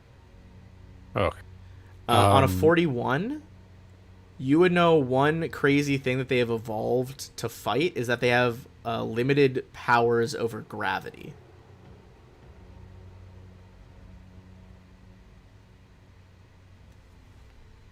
Like adjusting it, changing direction, etc., etc. He's just gonna look at Zashi and Jax like, how badly do you want this armor? Very. It's Very. really fucking dope armor, man. Okay. She's like, some of it looked a little grown over, but I imagine at least a few of the suits still work. They very hard to break. I mean, we're here, we're killing shit. We're probably going to need every advantage to go fight this bigger giant guy. This is if an he's Eclipse got- Giant, you know, it's fine. And how many other giants did he have with him? Oh, you know, a minimum of 3 or 4, maybe more than that. If the moon giants are immune to the fungus, can they just go grab the armor and bring it to us? We Ooh. didn't really go in Teamwork. there because it didn't interest us, but what if they attack and we have to fight? The tentacled ones will come and take us. We will come with you, and then if everything's cool, if a fight breaks out, you can fall back and we'll cover. Give me a diplomacy check. God, I put points into this. God damn it. On Can I translate it in Terran to help him? I'd say yeah, you can roll for an assist. Or Gosh. roll on your own with Terran, actually, if you would prefer that. What's your bonus, Koss?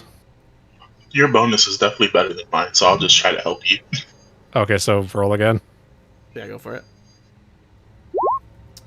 There we go. Woof. Okay.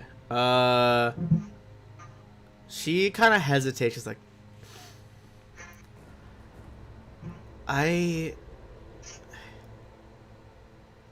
Didn't really go to school for that.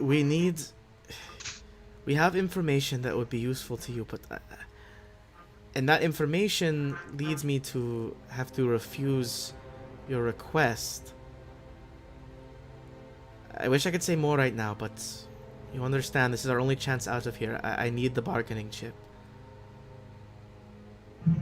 You will be able to do this, I'm sure. Okay. You fought our brethren and seem largely unscathed. Is that the DM's way of saying just do it, you pussies? Okay. You can. It's up to you. You think they'd be helpful allies to fight, but at the same time, they seem very worried. I'd say actually give me a sense motive check. DM code for you guys are overthinking this. Yeah. You might be overthinking it a little bit, but there is something to glean here on a sense motive. DM's just like, just go fucking fight the Toss- mushrooms already. I have the whole fight planned. You don't have to fight the mushrooms at all. I spent so in much fact, time but on these mushrooms. Please kill them. Cost on a 37. The way they were pitching this to you guys before is like, oh, we got information on the ship, what's going on here, like stuff that'll help you in battle. Whatever information they're sitting on, they're fucking terrified about it.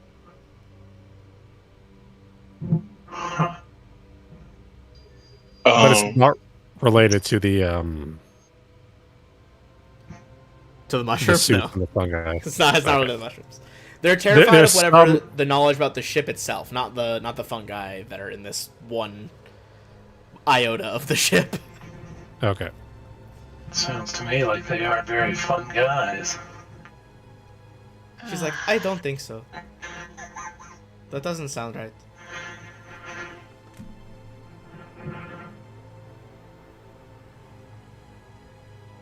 But it sounds as if at least we have somewhat of a deal. Yeah. Yeah. Well, we need that armor to kill your Eclipse friend. Well, I think the If it deal was will- that we're gonna go get the star charts for them. Mm-hmm. I just want to go get the armor.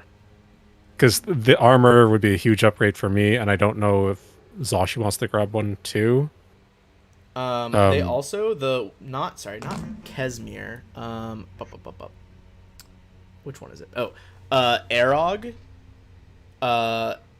Pulls out a small. Well, for him, a small bag. To you guys, it's like a large fucking burlap sack. And pulls out 2 very small gemstones. If it would speed your way, I would give these as well as the information. They will help protect you against magic. What's he got in his little bag of tricks there? those 2 moonstones, which he has inscribed with a buttload of sigils, are a modified version of an armor upgrade. These are Mark II spell reflectors. You can activate a spell reflector as a reaction when you're targeted by the spell. This doesn't affect the spells that include like an area you're in, etc., that kind of thing.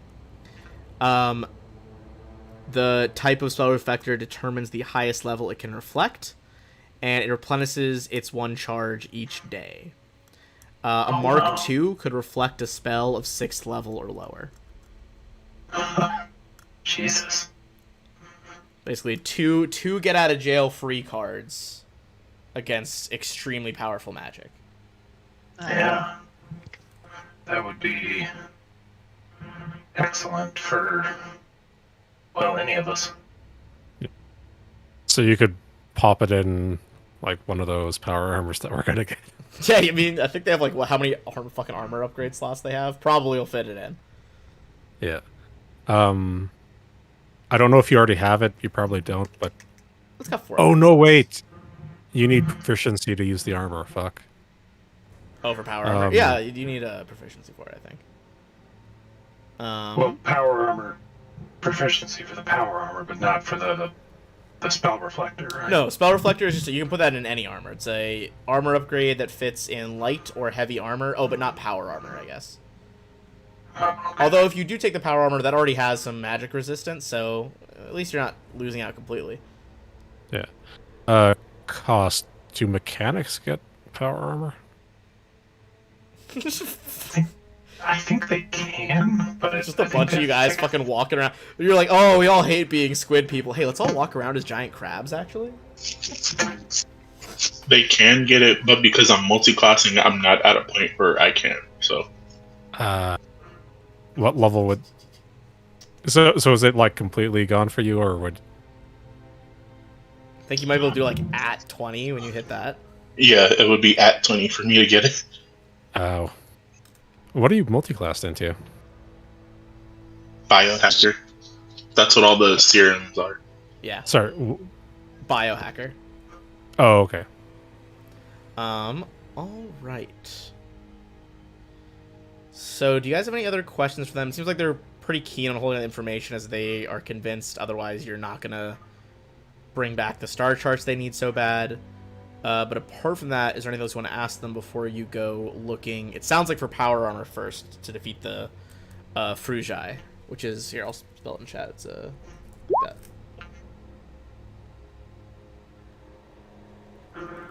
Yeah, let's get these fancy new suits of armor. The only armor I need is my faith in Triune. Oh, snap. I only have the power armor because of my fighting style. Fair. All right. If you guys want to start making your ways down to the other side, I will reveal part of the next room directly below you because you would see it on the way by.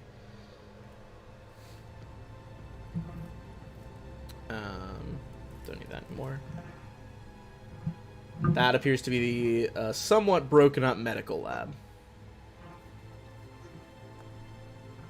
Like everything that's not nailed down. Cost, you would know the more you go there, you're risking pulling giants into the fight because there are more giants that way. But the door you guys want to get to Fungi Town is all the way at the other end. It wouldn't be the first time we had to kill some giants. Fair. Did we I say guess that it would be technically the second time, but Did we get a? Did we get a 10-minute before? Yeah, this area is on pretty us. sealed off. It's as this is as safe an area you're gonna find on Arc Prime. So if you want to take 10 minutes, this is a good spot for it. Awesome. Do Yes. we spend a? It's been a while. Do we spend a resolve point for that? If you want to regain all your stamina, yeah, you got to burn a resolve point. All right.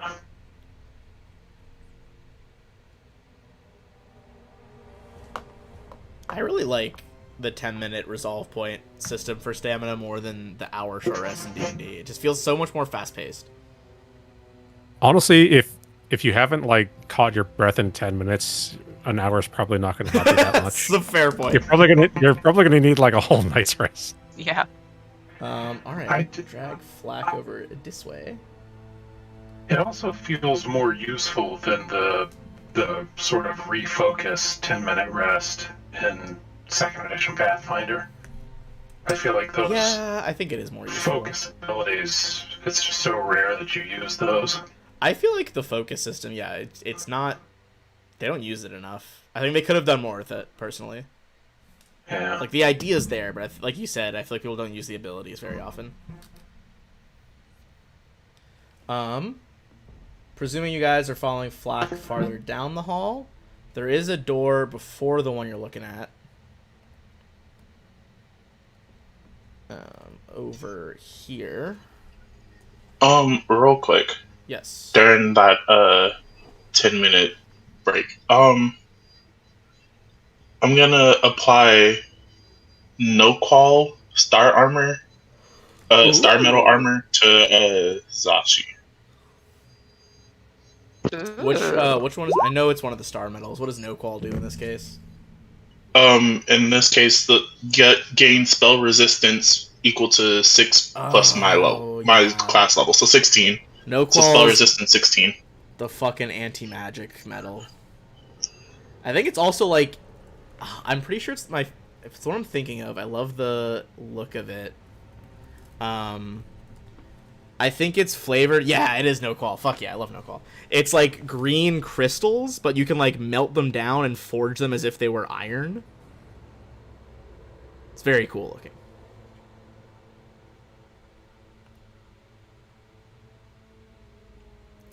Anyway, yeah. No qual slaps. Long story short. Alright, so you get spell resistance. I think we're don't have time to fight all these mushroom encounters. But you do come across another room before the one you're looking at. If you guys want to move yourselves to Flack.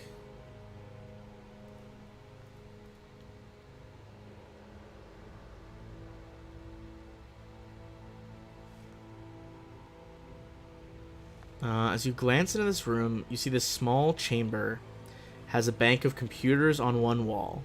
2 large, empty housing mechanisms, each containing several cables and tubes, fill the wall opposite the room's only doorway. As you look around in here, go ahead and give me an engineering check on those tubes or a computer's check on the terminals at the other end.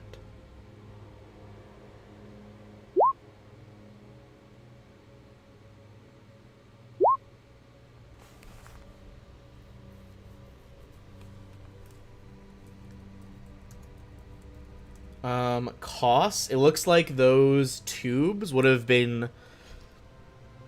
Those were like the power housings to keep the mine-filled constructs you guys fought earlier.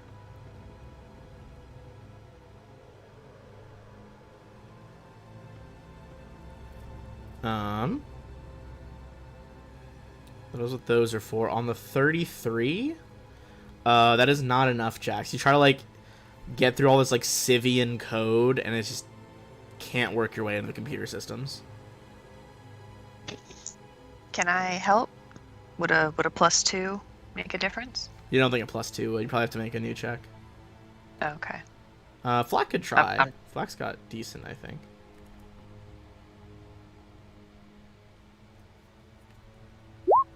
Flack also doesn't get it.